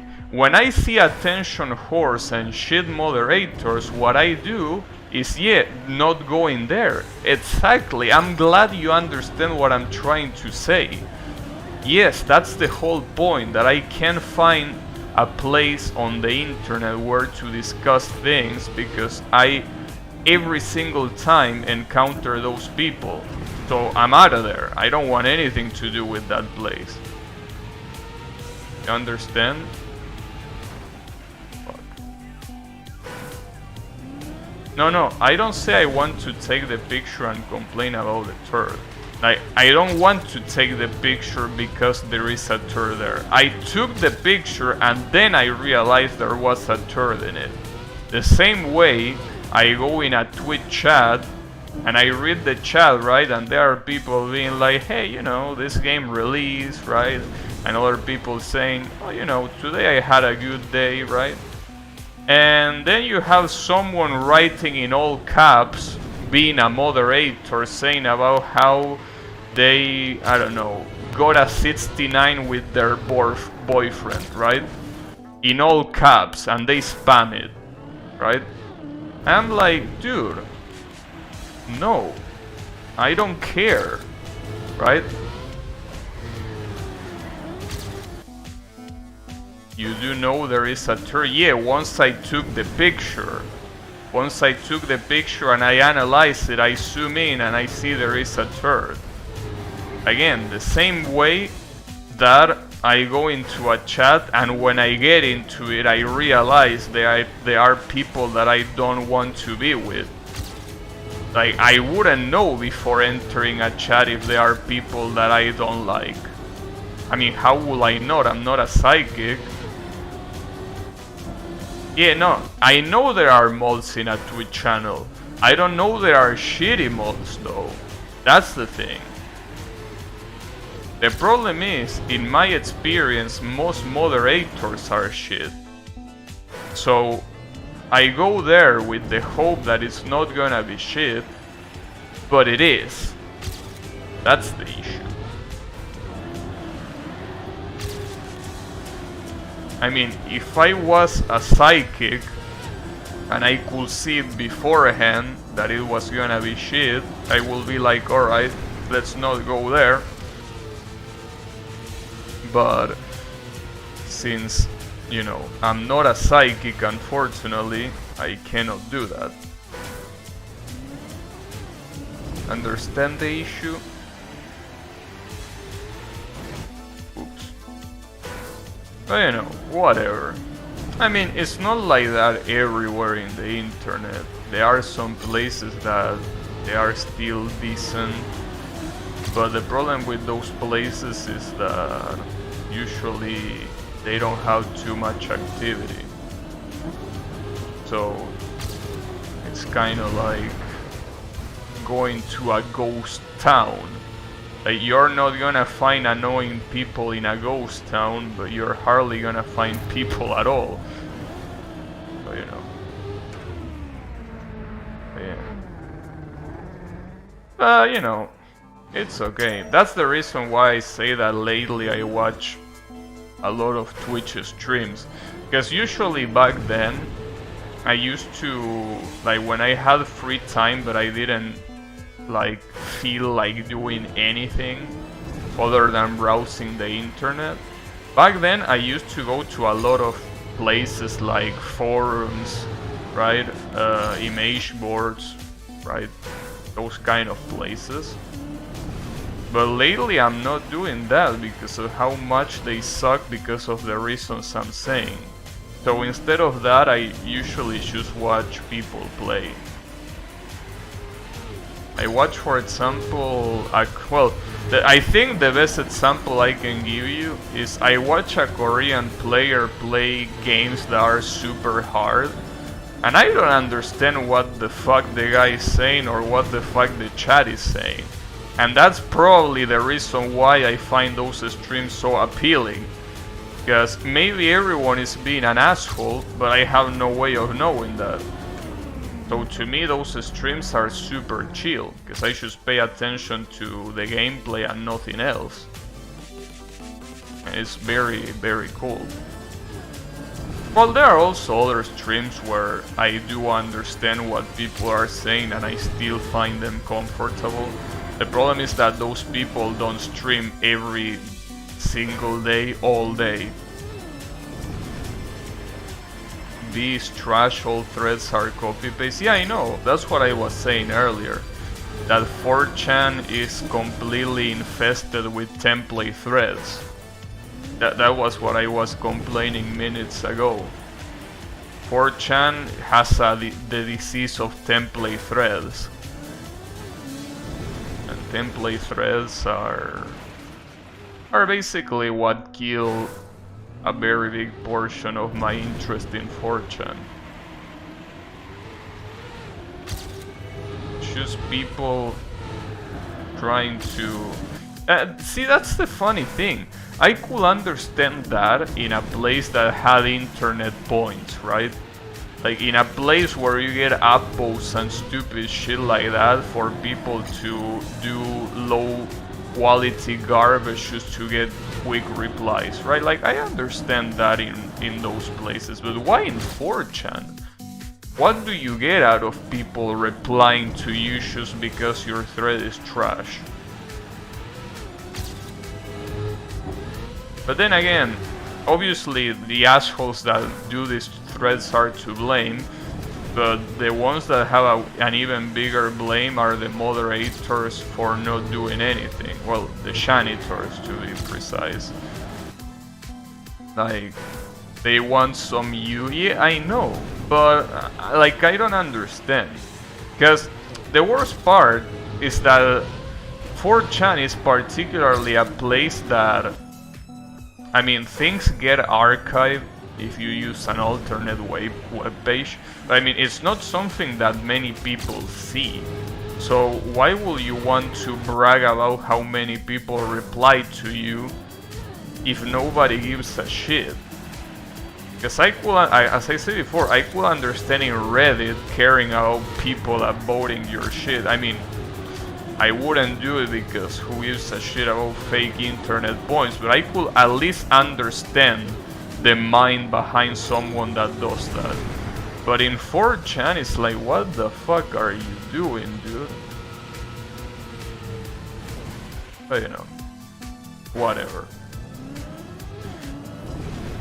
It's the way it is.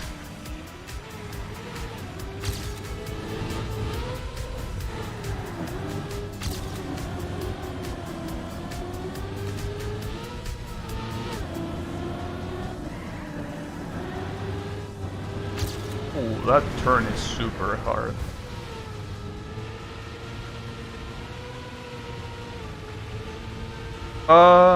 Okay.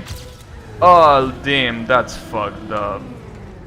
What was it was 36, wasn't it? No, it was actually 37. Still couldn't get it though. You will play her game? Yeah. Yeah, exactly. That's pretty much how the template threads are. Yeah, that's pretty much how it is. But yeah, as I say before, the ones that are to blame are the moderators for not doing shit. Like, how can you not ban those IPs on site and delete those threads? I don't understand. But you know. Well, I mean, a lot of people, I mean, I guess I do understand. I mean, I think that what 4chan's objective is not really having high quality posts anymore. It's just having traffic. So that explains it, but that's a very shitty thing. Like they just want to have a lot of traffic, so that's why they allow the brain-dead shit that it's allowed there. It's a shame, but you know, it's the way it is. This is the reason why I say that moderators ruin everything. Again, I know that they are not moderators, they are janitors. Moderators are have a different function, but they are the same shit to me. I mean, it's easier to call them mods than to call them janitors, so I'm sticking with that. But yeah, it's truly a shame that it has to be like that. When it doesn't need to be like that, you know.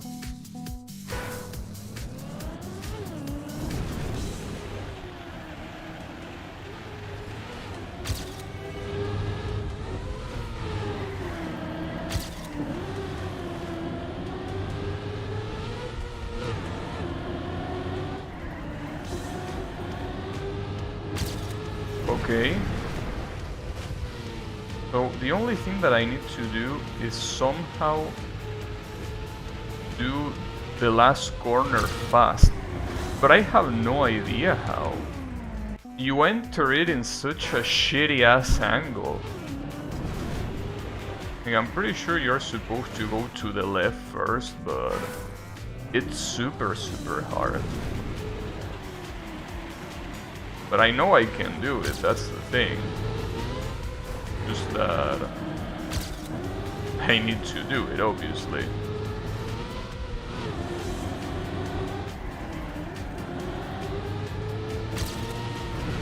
Well, that's a sizable advantage at least, for now.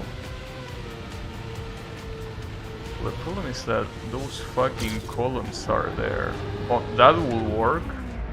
I think that works. Yeah, there you go. Finally, Jesus. Took a long time. Wasn't even that hard.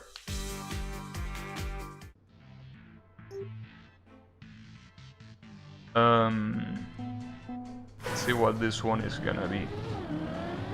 But yeah, in any case, if anyone knows of a place that is not a piece of shit to discuss, you know, multiple topics, let me know. I mean, I've seen a lot of alternates to 4chan, but they all suck the same.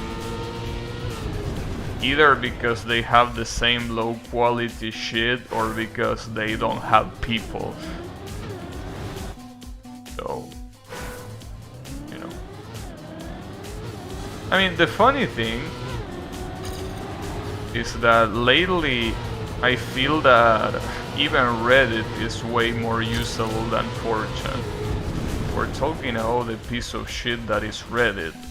Like, you know, the place where everyone circles sharks like crazy. But, you know, honestly, in a lot of specific scenarios, Reddit is definitely more useful. But it's still a piece of shit, don't get me wrong. Places to discuss topics are meant to be toxic. I don't know. I really wish you could have a good, nice conversation in the internet with someone. And I mean a text-based conversation. Because I mean everyone is relatively friendly when you actually talk to them via voice, right? But I mean with text. Like, I want to have a friendly and interesting conversation with someone with text. But it doesn't seem possible, which is kind of why I gave up on the internet as a whole, you know, for those things. Seems like the only way to achieve that is in real life. You know, it's a shame that the internet being so practical has to suck so much. And I'm dead. At least that looks funny. But yeah.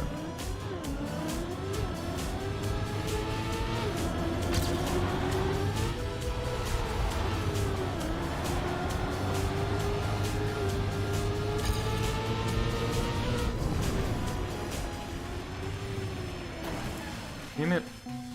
That uphill is so hard.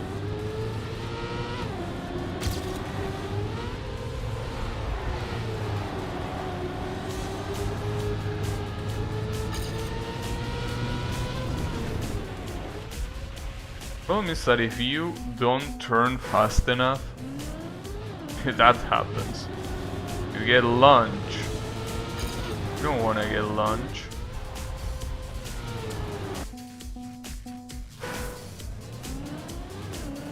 Seems that this is gonna be the first map that I won't be able to get gold. Seems very hard.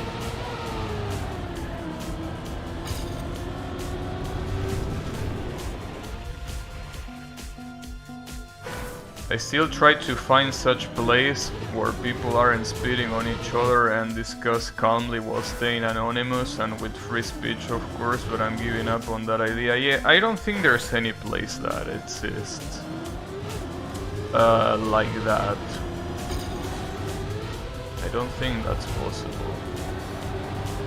I mean, I think that the only way to more or less do that is by probably going to small streams, but that's a different thing. As for example, I can talk about a lot of things with chat, but in the end the main focus of the stream is the game, right? That's the issue. You can go to small streams and probably discuss calmly with a few amount of people, but it's never the focus, especially when you start touching more serious topics, right? Like a lot of people, as soon as you mention politics, they are like, no, politics are not allowed here, bro. Which is fine, because usually politics also devolve into the same shit, but there are people that legitimately want to discuss politics and not politicians, which is the main problem that a lot of people have, that think that discussing politics is the same about discussing politicians, and it's not. There are some places like that, but it will always be full of porn. I mean, I know that there are alternatives to 4chan, but I wouldn't say that the porn is the issue.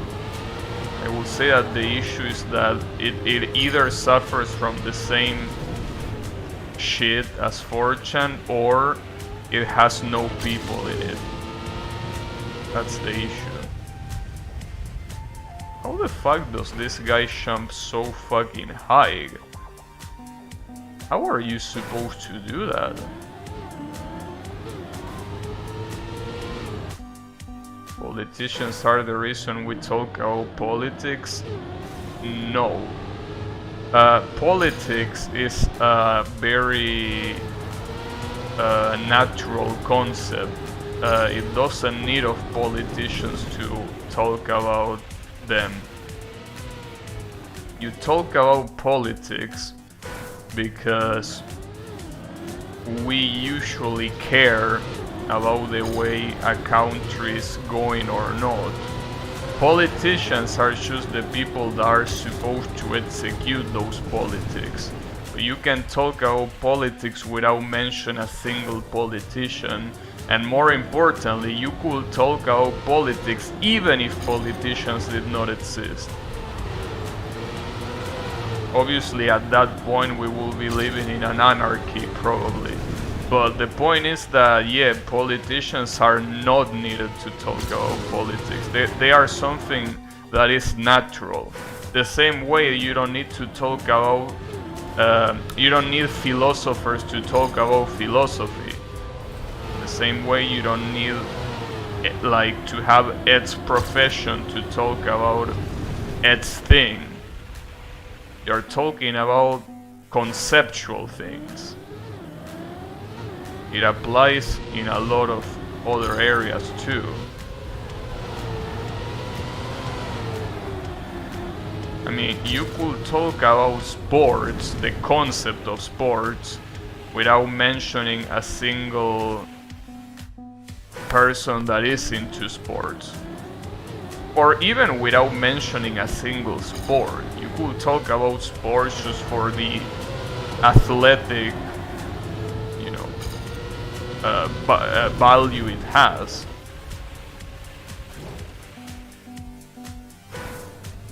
Okay, so you say that political ideas came out of politicians. That might have been the reason years ago. It's not the reason anymore. I see politicians talk about many things except politics nowadays. So yeah, maybe 100 years ago that might have been the case, but that's clearly not the case anymore. Politicians are now and probably for a long time they done this, but they are basically just a popularity contest. So discussing politics, taking politicians in mind, at least nowadays, doesn't make much sense. Well, it makes sense if you want to discuss who is the one that is gonna be in charge of the country, sure, but if you want to talk about politics in a more conceptual way, you know. Yeah, I know that we still talk about previous politicians. I'm just saying that you can talk about things like, I don't know, just to give a random example, you can talk about something like universal basic income, right? You can talk about that without mentioning a single politician. You could say what's right about it, what's wrong about it, what could be tweaked, if it should apply to everyone. You can talk about all of that without mentioning a single politician. That's what I'm trying to say. You could mention political concepts without mentioning any politician, and you could discuss them. Just like, a lot of people are talking about how free should capitalism be, or, if a communist model will work, right? You can talk about all of those things without mentioning a single person. Obviously, you most likely will end up mentioning someone at some point, but the point is that you can do it, you can go on without doing it. and it might be a more productive conversation even. Who talks about that? Well, that's the thing, nobody talks about that because there is no place to discuss that without it turning into a shitfest. That's the point. Yeah, nobody talks about that, not even politicians talk about that. But that doesn't mean that it's right to not talk about that. I think that those are things that should be discussed more, but because it always devolves on this side is better than this other side, it never ends up being any... It doesn't end up being an objective or a useful conversation. It just devolves into a shit throwing contest. So that's the reason why nobody talks about that. Which is the reason why I keep asking if there is a play where you can discuss topics like that calmly. And there doesn't seem to be, unfortunately. But you know. How the fuck are you supposed to keep your car? I guess I'm gonna try hard this checkpoint, cause I don't get it. Especially with engine off. I mean, this will already be hard without engine off. Also, that was a very cool trick. The worst part is that this shit keeps going. Oh, but not for long. It ends right there. Well, that's pretty hard to do, dude.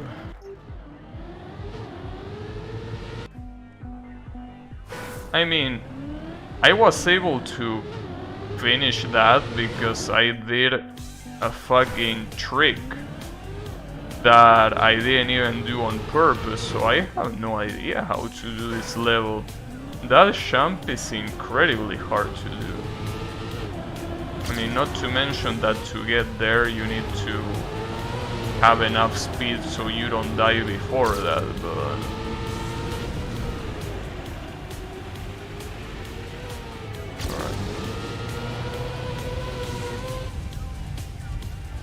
You don't really control this fall. Well, okay, it worked there on the first try, alright. Well, I'll take that.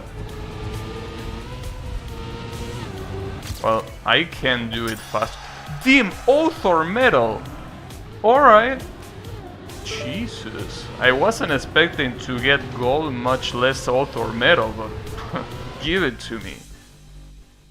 Jeez. Oath or Metal shoes like that.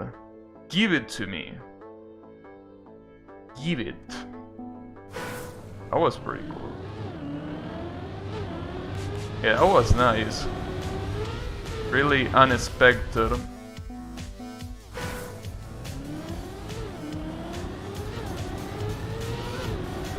And this guy is called El Famoso Kiki. Well, I haven't heard of you, so you aren't really very famous.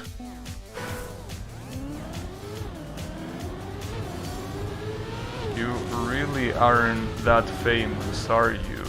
What country are you from? Are you Chilean?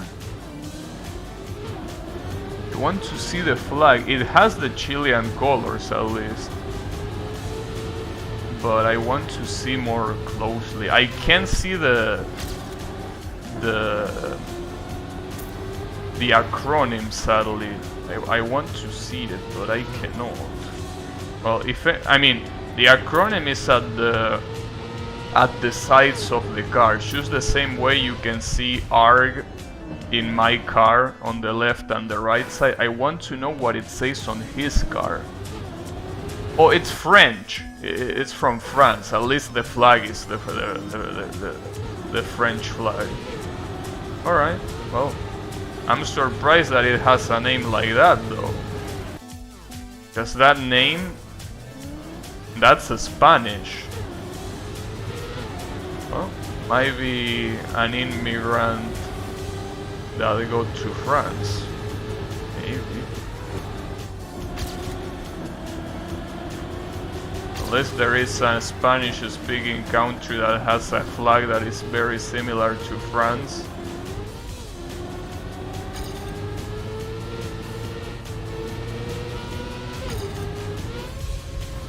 Oh, it's a meme? Oh. My bad. Yeah, sorry, I'm not very... I'm not very knowledgeable about current memes, unfortunately. Well, unfortunately, no, I should say fortunately. Risitas is a very repeated meme in that forum. Wait, is El Famoso Kiki the guy that has like one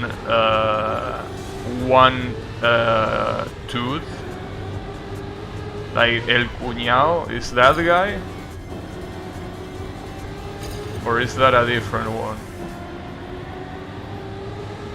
Because I've seen a couple of Risitas videos, and well, other than Risitas himself, I also seen that guy that only has one tooth.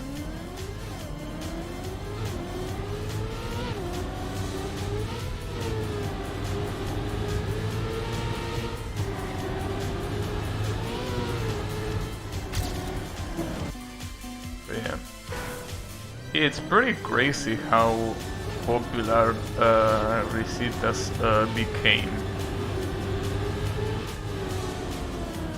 Because that's like a Spanish phenomenon that you know, only Spanish knew about, obviously. Because even me, I live in a Spanish-speaking country and I had no idea about that guy. So it was a Spanish-only thing, a Spain-only thing. I'm surprised it gained such popularity.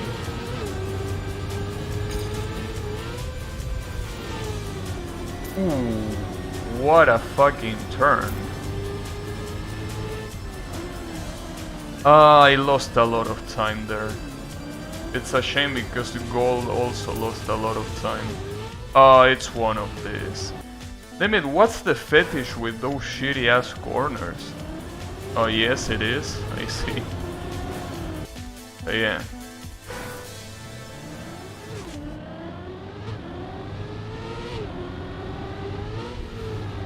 It's interesting. I mean, the thing about memes is that it doesn't make any sense what gets popular and what doesn't. I don't really understand why it's so popular in France, but it just generated bad memes. I mean, see, the thing about Risitas is that, I mean, the guy is a super good actor, right? But it's not like his comedy sketches are the best thing ever. But for some reason they got super popular. I mean, obviously it became popular not because of the content of the sketches, but because of the laugh itself. But you know, I mean, I've seen a couple of sketches, and really they are not comedy gold, as you would think they are, considering how many people give a shit about them. But you know, it's the internet. It's the way it is.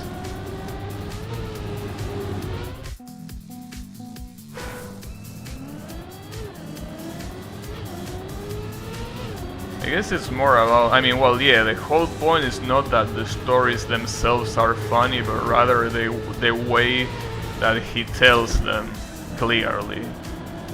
But still, it feels that something that you will probably only find funny if you were from Spain, mostly because of the slangs that get used, right? I mean, the same way that I find a guy, a YouTuber called El Bananero, right? I find that guy to be super funny, but that guy is super funny because it uses slang that I'm familiar with. Like, if anyone saw El Bananero and is not from either Argentina or Uruguay, you're probably not gonna find it funny because the slang is completely lost, right? Like, when you should see the meaning, like what he's saying is not really funny, but it's the way he says it, right? I will assume that with risitas is the same thing. You know. And I'm assuming that in France there's probably people like that too. People that are funny because the way they talk.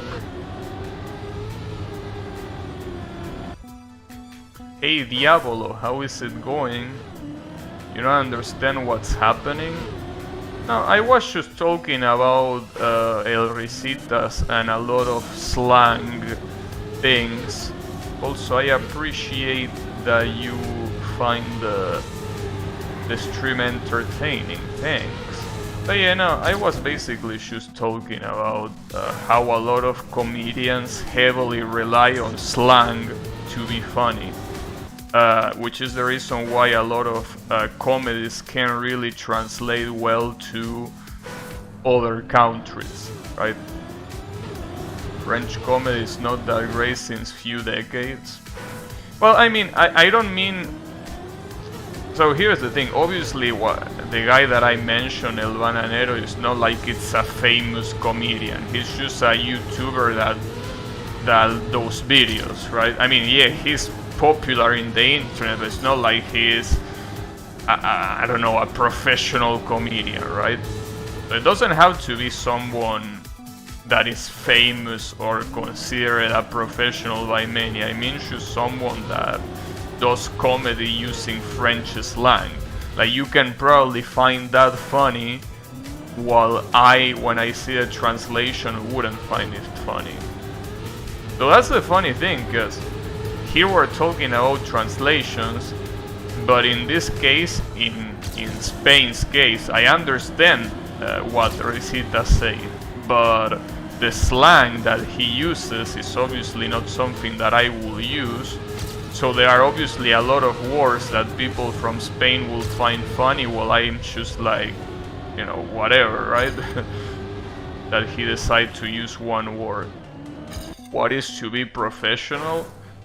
Well, to be professional in this case, I will assume that it's studying to do so. I mean, not saying that there are comedians that study to be comedians, but I mean people that study and listen when it comes to the acting department. I will say that a professional comedian is one that studied and made a career out of it. I wouldn't call El Bananero a professional. No, but that's the thing. You don't study to be a comedian, but you can study to eventually become a comedian. A lot of what I call professional comedians are people that studied, you know, being actors and shit. That's what I would consider a professional. Obviously, it can be it can be the most unfunny shit ever, but that's besides the point. If we're talking about professionalism, that's what I would consider a professional. Obviously, Bananero is not a professional, but I consider him to be super funny, more funny than what I could consider professionals. But yeah, that's more like semantics, right? Like,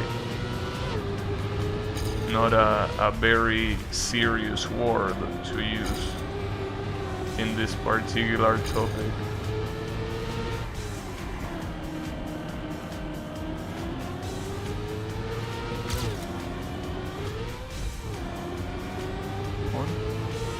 Oh, that's the what the fuck? That's dirty. And that really sucks. How do you make the Etsy like this, dude? How is it possible? ¿Cuál zona? That's a good one too. My language can be so fucked up that I don't understand how it can be translated for other countries. Yeah, I know. That happens in a lot of language when you use slang. Bananero is funny here too. We find hilarious how Argentinians like that talk. I mean, yeah, Argentinians have a very interesting slang. Can you drift? Yes, you can. It's just that, well, first of all, in order to drift, you need to... Wait, what the hell? This guy skipped a very big portion of the stage. How did you do that? Oh, because there is no checkpoint here. Oh, okay. So I can just jump to the other side. And if I do it... Well, it's not even jumping to the other side. You literally just run. But yeah, you can drift. It's hard to do, and a lot of times it... Oh, never mind. This guy is a moron. This guy, the reason why he's silver is precisely because he did that. Damn it, why am I following a silver ghost? I should have known. It's not really faster because he loses all the speed that you gain in that corner. So yeah, don't even follow that guy.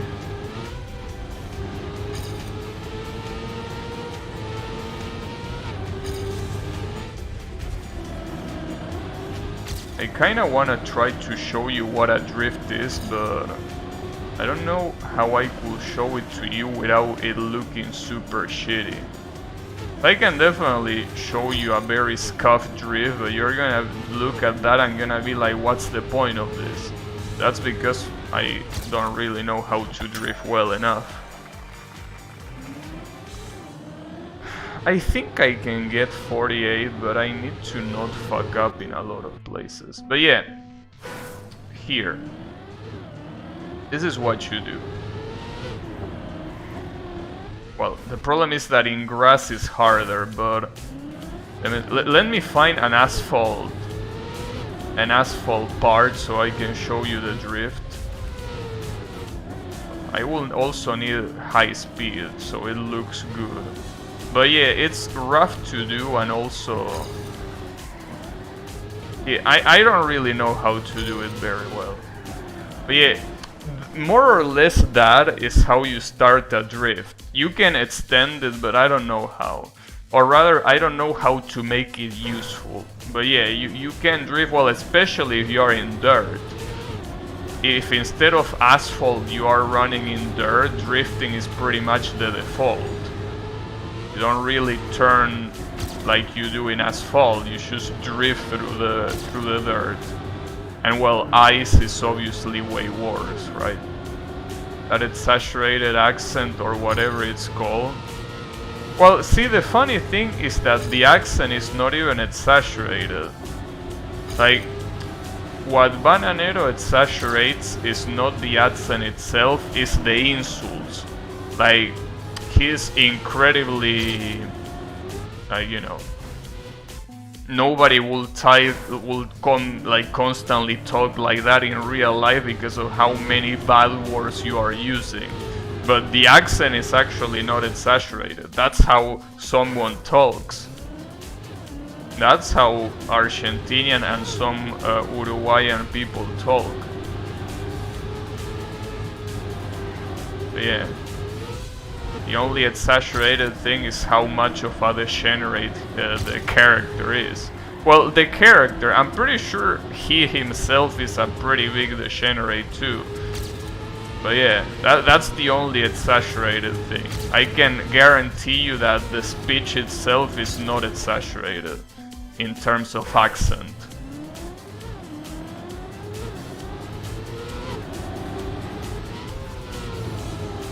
But yeah.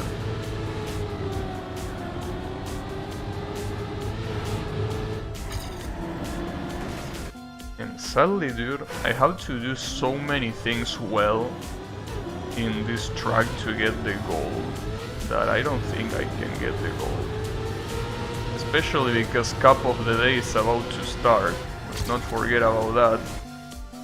Okay, let's do it like this. I'm gonna give this 3 more attempts, and after that I'm going to Cup of the Day. Well, that's 1. That was pretty fast.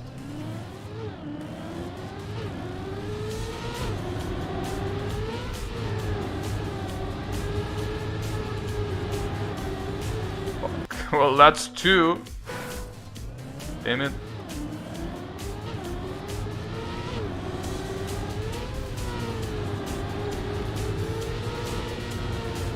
Damn. Well, that's 3. Well, before Cup of the Day starts, let me go there. And it's actually gonna start in 1 minute. I guess I can do a couple runs before, just to see how the track is, because I don't even know how the track is. I need to practice it a little bit. So let's see. Oh, what? Flying cherry. Well, the flying part definitely adds up, but fuck. Problem is that this is one of the tracks that one mistake is a respawn. A guarantee respawn. Wow, that's fucked up, dude. Engine off! Okay. At least it doesn't seem hard to know where to go. It just seems to be super easy to fuck it up. Like, it doesn't seem like a confusing track so far. I mean, it even tells you where not to go. Yeah, it's a cool track. I got bronze, you know. It's definitely something that... You surely are a jealous card. How many daily cups do you have? I mean, the funny thing is that the way that Cup of the Day works is a little bit weird. Every time you participate in one, depending on what place you get, you kinda get multiple bronze cups or something like that. It's super weird. I think the qualifier already started though. Yeah, the qualifier starts there. Let's go. Nice UK flag. Okay, let's go to the qualifiers. Oh, the simp, he's had the simp tag. Damn. But you know. So let's see what tier we get in. I think last time we got in like tier 3 or tier 4, one of those. Because obviously, for those who don't know, this thing, you get in depending on how well you do in the qualifying session. So let's say that you get in the top 64, you get in tier 1 in the first division. If you get top, like, if you get 60 or like 85, you get in the second division and so on. It's basically divided in groups of 64. So, you know. Last time I think I got in the third division, but anything could happen. Wait, hide this fucking ugly ass ghost. I don't wanna see them, god damn it. It's okay, my ghost can stay for now.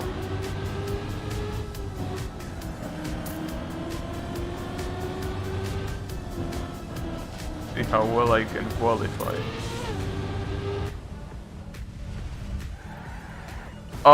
That's okay. I need to be careful there. That engine off shit is super dangerous. I think that's the only dangerous place here. The rest, as long as you take it easy, it's not that bad.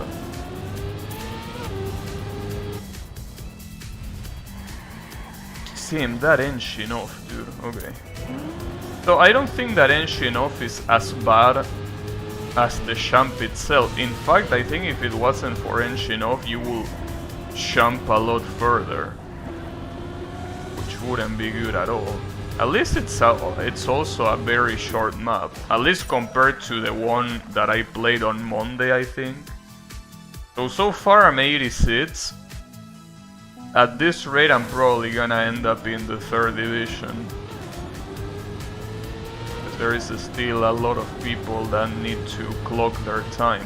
The good thing is that now, I mean, since this is not the actual run, here I can take a lot of risks just to get a better time.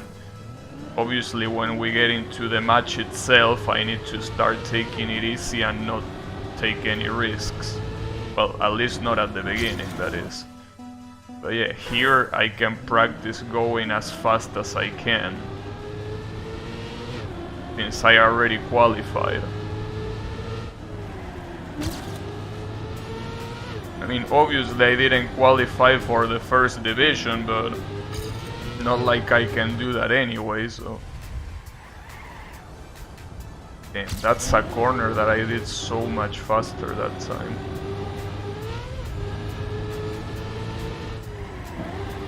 Ah, that sucks. Damn it.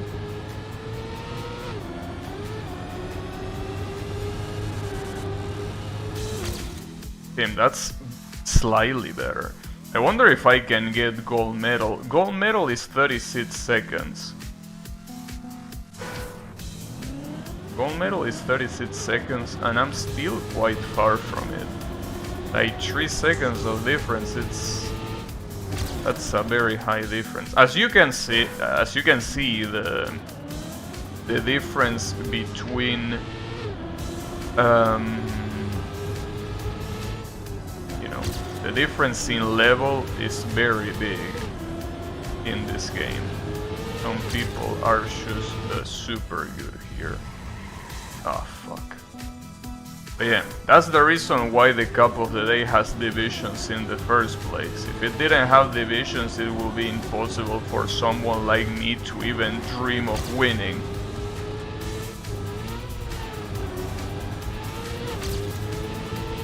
Yeah. Jesus, that shit is so fucked up. I think I lost a lot of time there.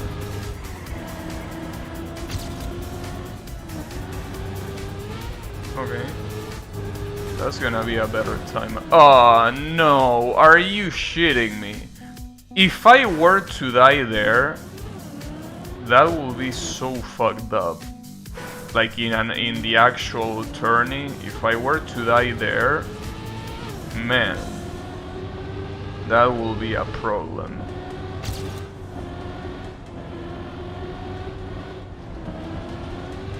That will be an actual problem.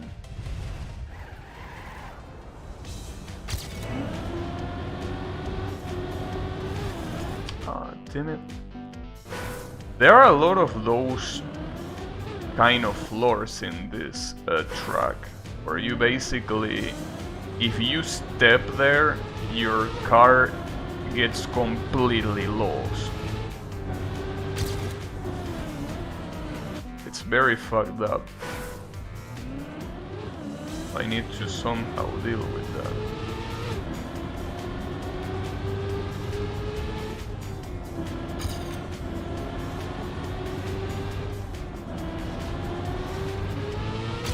But obviously I need to deal with that when the time comes. Ah, damn it. I can't bump the walls like that. Lose a shit ton of time, obviously.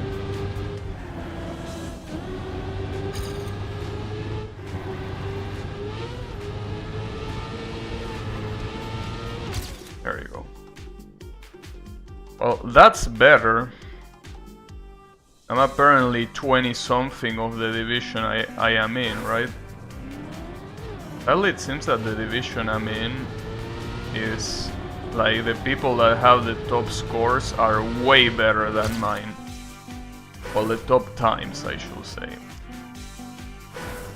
Like, if that's the division that I'm gonna be in, the best time is 3 seconds better than mine. That's a lot. Obviously that's a problem with the lower divisions, that there is clearly gonna be more disparity than the higher ones, but that is to be expected. And that's the second time I do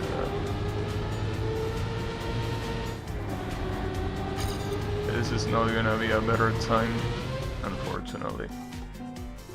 I also don't think I can get the goal. I'm gonna try, but I don't think it's possible for me. And it's a shame, because as I say, this is a very easy map. I'm also surprised that I'm not seeing the chat. Like, is nobody talking in the chat? I mean, the in-game chat, I mean. Like, the in-game chat is completely silent, which is weird because last cup of the day it was full of people talking. But now it's completely dead. Unless I disable it, but I didn't disable it. It's weird. Well, maybe it's just a bug. Maybe people can't talk while qualifying. I don't know.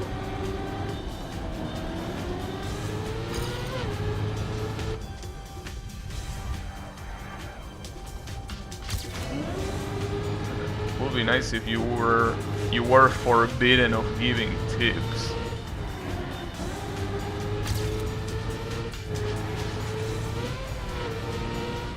Ah, fuck. Damn it. That would have been a way better time. Wouldn't have been... wait, Net's medal is the silver medal, I just realized. I thought that 36 seconds was the gold medal, but no, it's the silver medal. So I can't even get the silver medal, huh? That's pretty cool. Cannot even get the fucking silver medal. Well, that's gonna go great. The difference from the other map that I was playing the other day is that the other map was very complex even for people that know how to play the game. So fucking up in that map was like no big deal, but fucking up in this map that seems to be very simple is probably gonna cost me a lot. I mean, I cannot help it.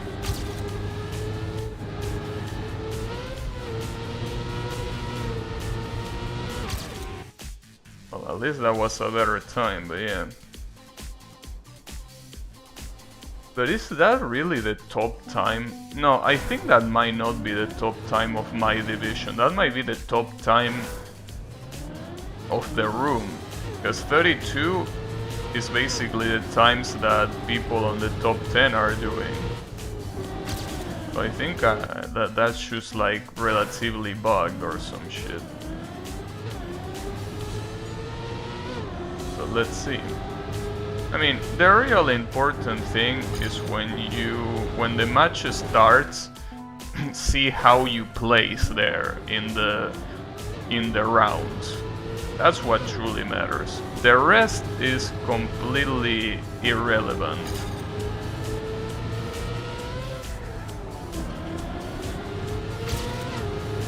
Yeah.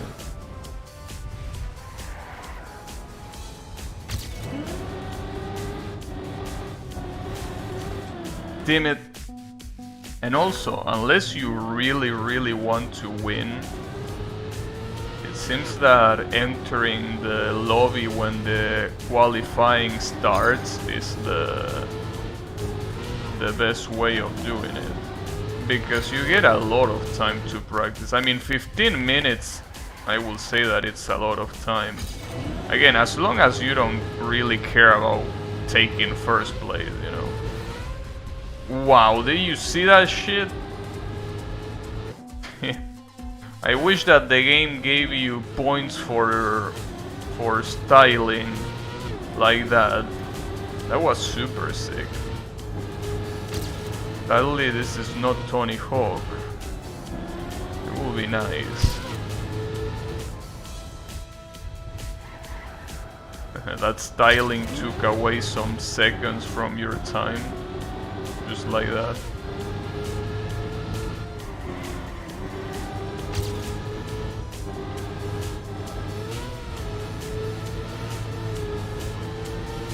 Damn, almost got the silver there. I also got a way better time. It seems that I cannot get the silver, dude. Much as I try, the silver seems to be unreachable. Like, I only need to shave off 300 milliseconds, that's it. But that's it, quote unquote, that's it.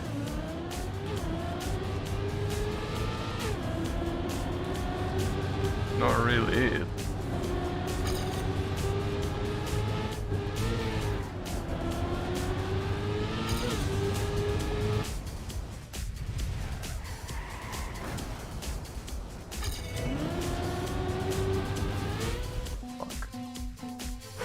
Why the fuck are people saying dot?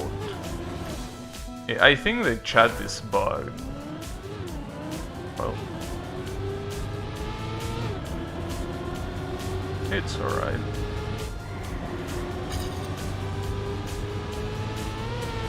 I would like to see how well I will do if we do a full speed cup of the day. Because full speed, well, depending on how the map is, it should be something that almost everyone is probably gonna do well on. So that's the question. If everyone switch to live chat, what you mean switch to live chat? Switch where?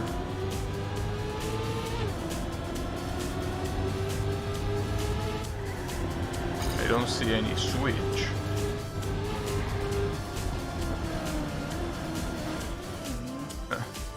Another sick trick.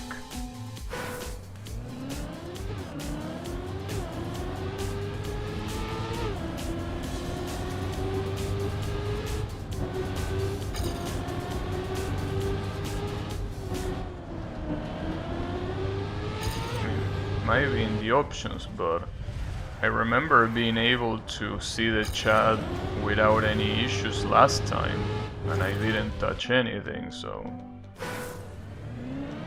a little bit surprised.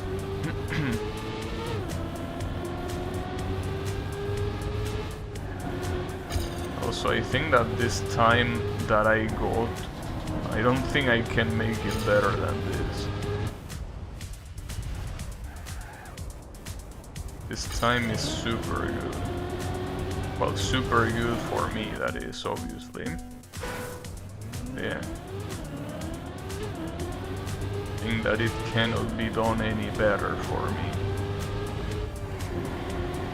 But that's fine.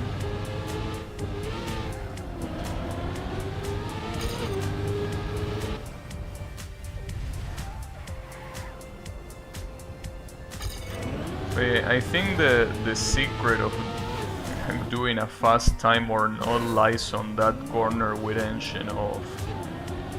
That's the one that truly matters.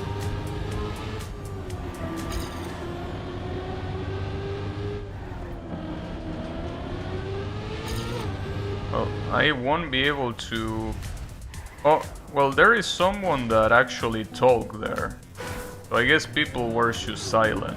So I don't know what division I got, but let's see.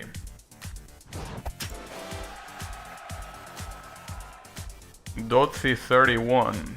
Damn, 32 seconds. And someone is asking how our people are getting below 35.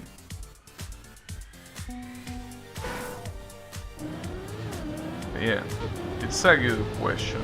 Yeah, people are just good. Alright, let's wait until the match is ready so we can finally join.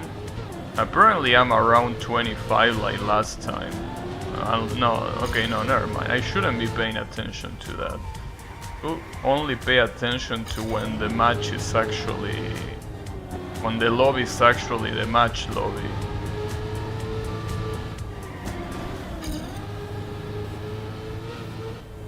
Smooth drift, smooth uphill.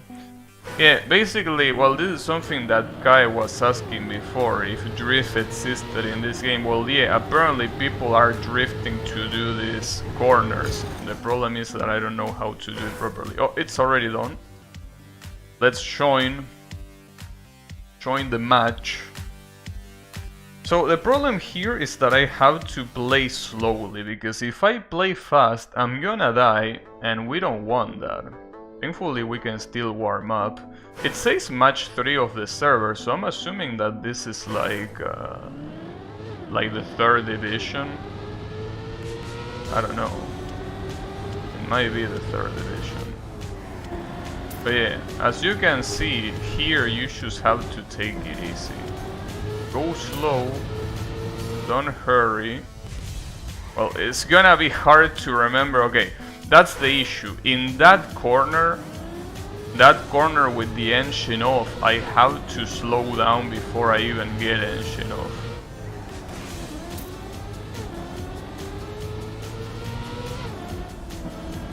1 hour. Thanks, I will try to, but...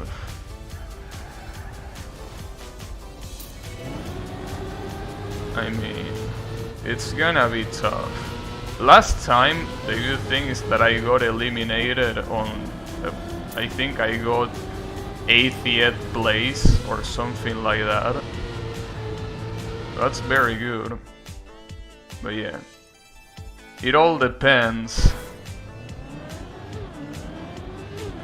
I mean, basically, these elimination matches are all about not fucking up. Obviously, there comes to a point where everyone left is so good that it's not just about not fucking up, but also about getting a good time. But at the beginning, like the first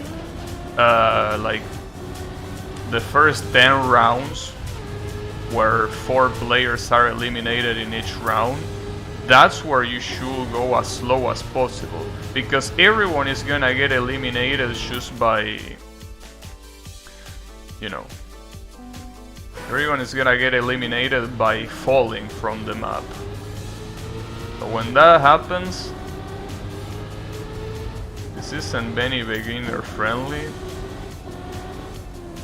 Why does everyone bitch about tracks not being beginner friendly? They also bitch about that in the previous cup of the day I played. I mean, dude, I'm a beginner, and this doesn't seem unfriendly. It just feels that you're obviously not gonna be on par with the best.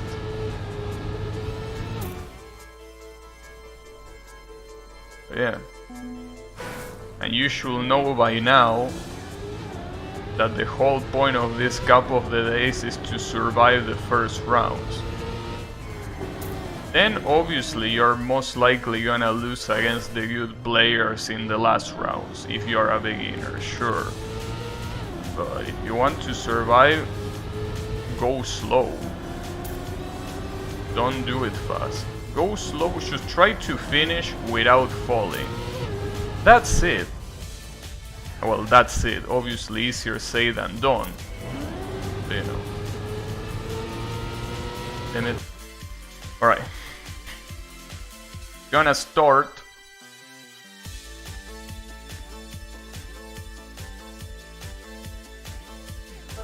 So the first round, as you can see, is a no elimination round. So basically here it doesn't matter if you fall or whatever, because this is like an additional warm-up, right? Like, you just do shit. But the next round is when players start getting eliminated, and this first round, it's 4 players each time that get eliminated. Gotta be careful with that bonk there, though. That bonk really cost me time, even if it's not a... you don't die from it, but you lose a lot of time. Same with that bonk there.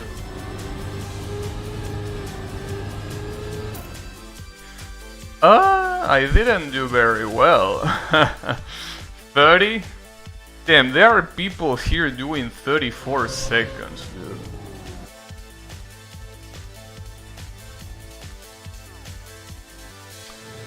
I don't think this one is gonna go very well. I mean, the 30 time... I don't know about that, bro. I know that this round doesn't matter, but I don't think I'm gonna last too many rounds.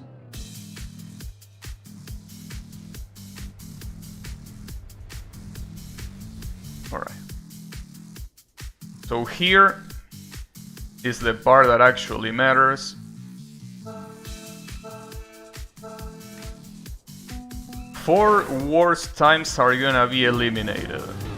Keep that in mind. Take it easy, don't do anything unnecessary. Just try to finish them up and that's it. People are gonna be eliminated just for falling off, so don't be a moron and take it easy.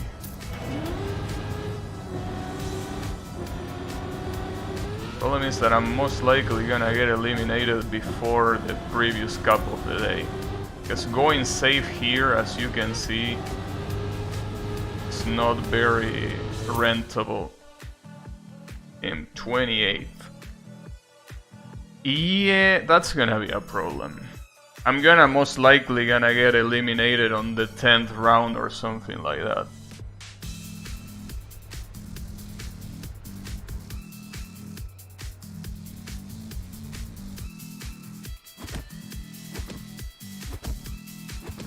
Well, those are the first one going out.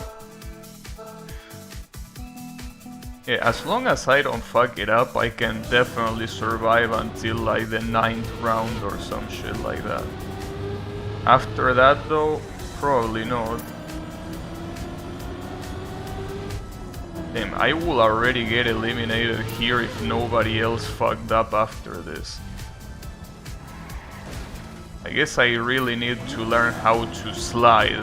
These people are mentioning a slide. I don't know how to do that. I don't know if that's the same as drift or whatever, but I need to learn whatever that is.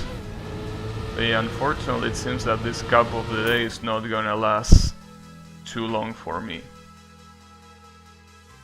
I'm most likely not gonna last too long.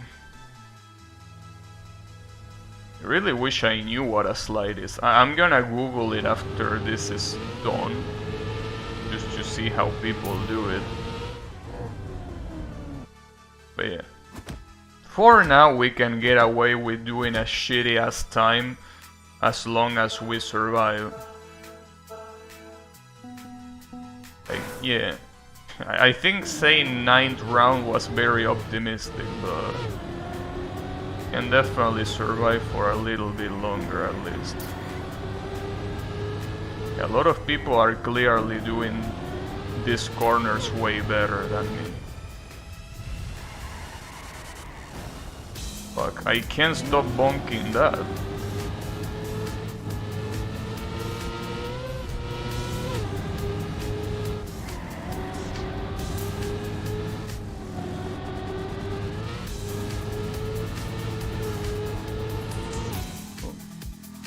When they get eliminated, the car should just explode. How aggressive. Will be cool, I guess. But yeah. As you can see, all the people here that are getting eliminated are people that could never finish without, well, did not finish this time without falling. Or fucking up and needed to respawn. But it ain't over yet. I'm still gonna play to survive here.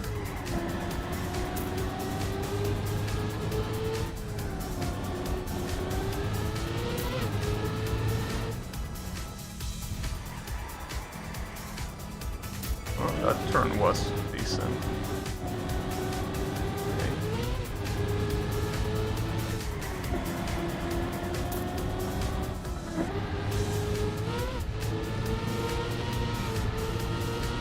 Boom.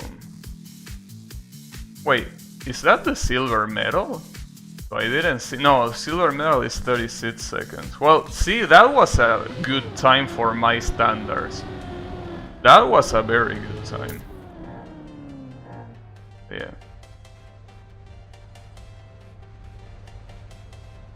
At least for now.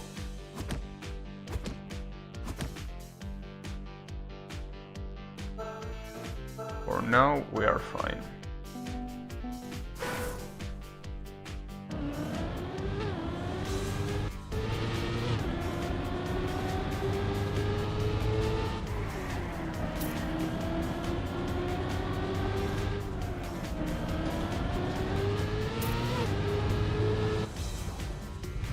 Uh-oh.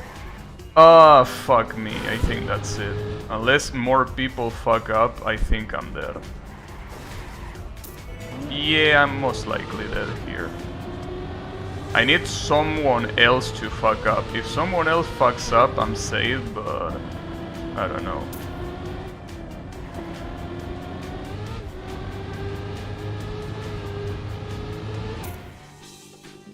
Damn, barely. Barely got it. But yeah, that's exactly what cannot happen. But honestly there, I really couldn't do much.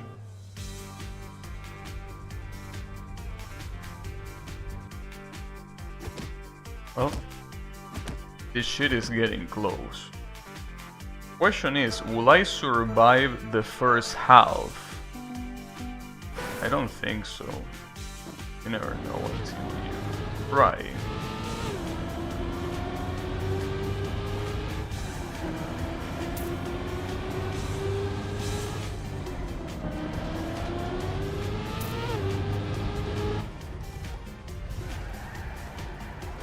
Fuck.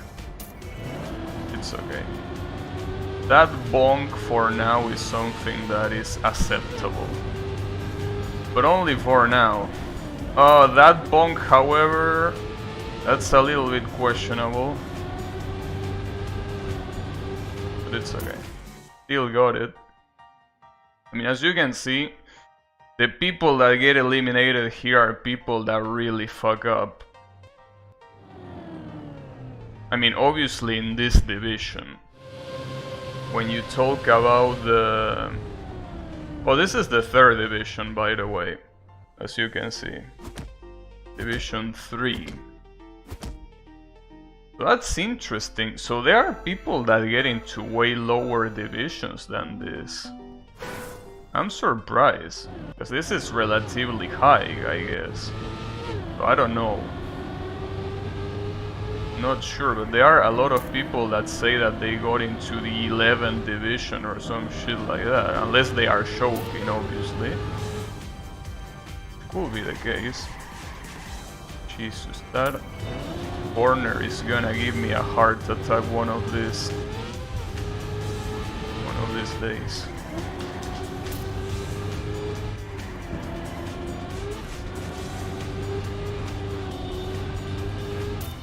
Okay. 23rd. Sadly, what I'm probably not gonna be able to do is get to the round where people get eliminated every like 2 players. Like when the match reaches 16 players alive, I think the players get eliminated by 2, right? Instead of 4, 2 of them get eliminated. Okay. And I think that this is the one where it's gonna be hard to survive. But I think people here are not really dying at all.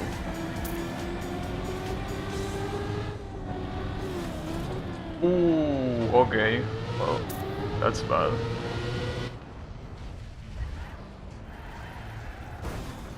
So, obviously, yeah, I think I'm dead.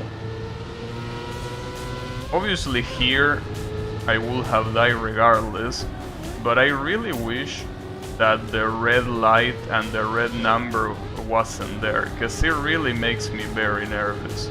So obviously here I fucked up, so it doesn't matter. Wait, did I actually get in?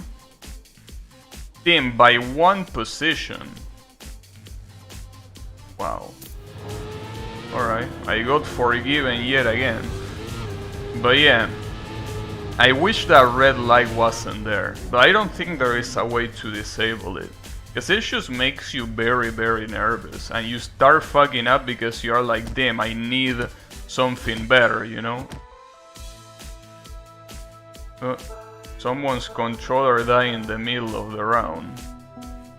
Well, that could happen with mine, so hopefully that doesn't happen.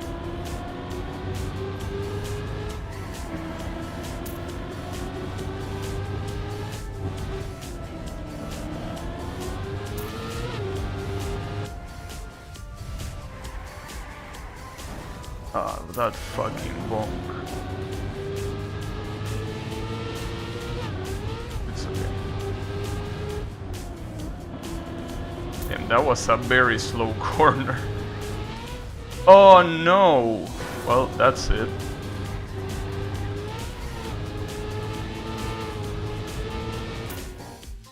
Yeah. That's unfortunate. But you know. That fuck up cannot be allowed this far into the match, obviously.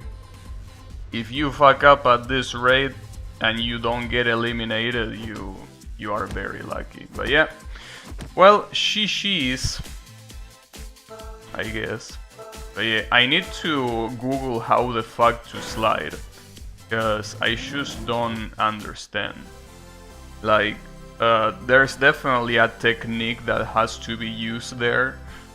That is probably something similar to a drift, and I have no idea how to do it. But hey, it was okay. I mean, I survived more in the Monday's cup of the day, so that's a shame. But it's okay. I mean, it wasn't that bad. I mean, as long as I don't get eliminated in the first round, it's fine. You have resisted a honorable time. Thanks. I wish.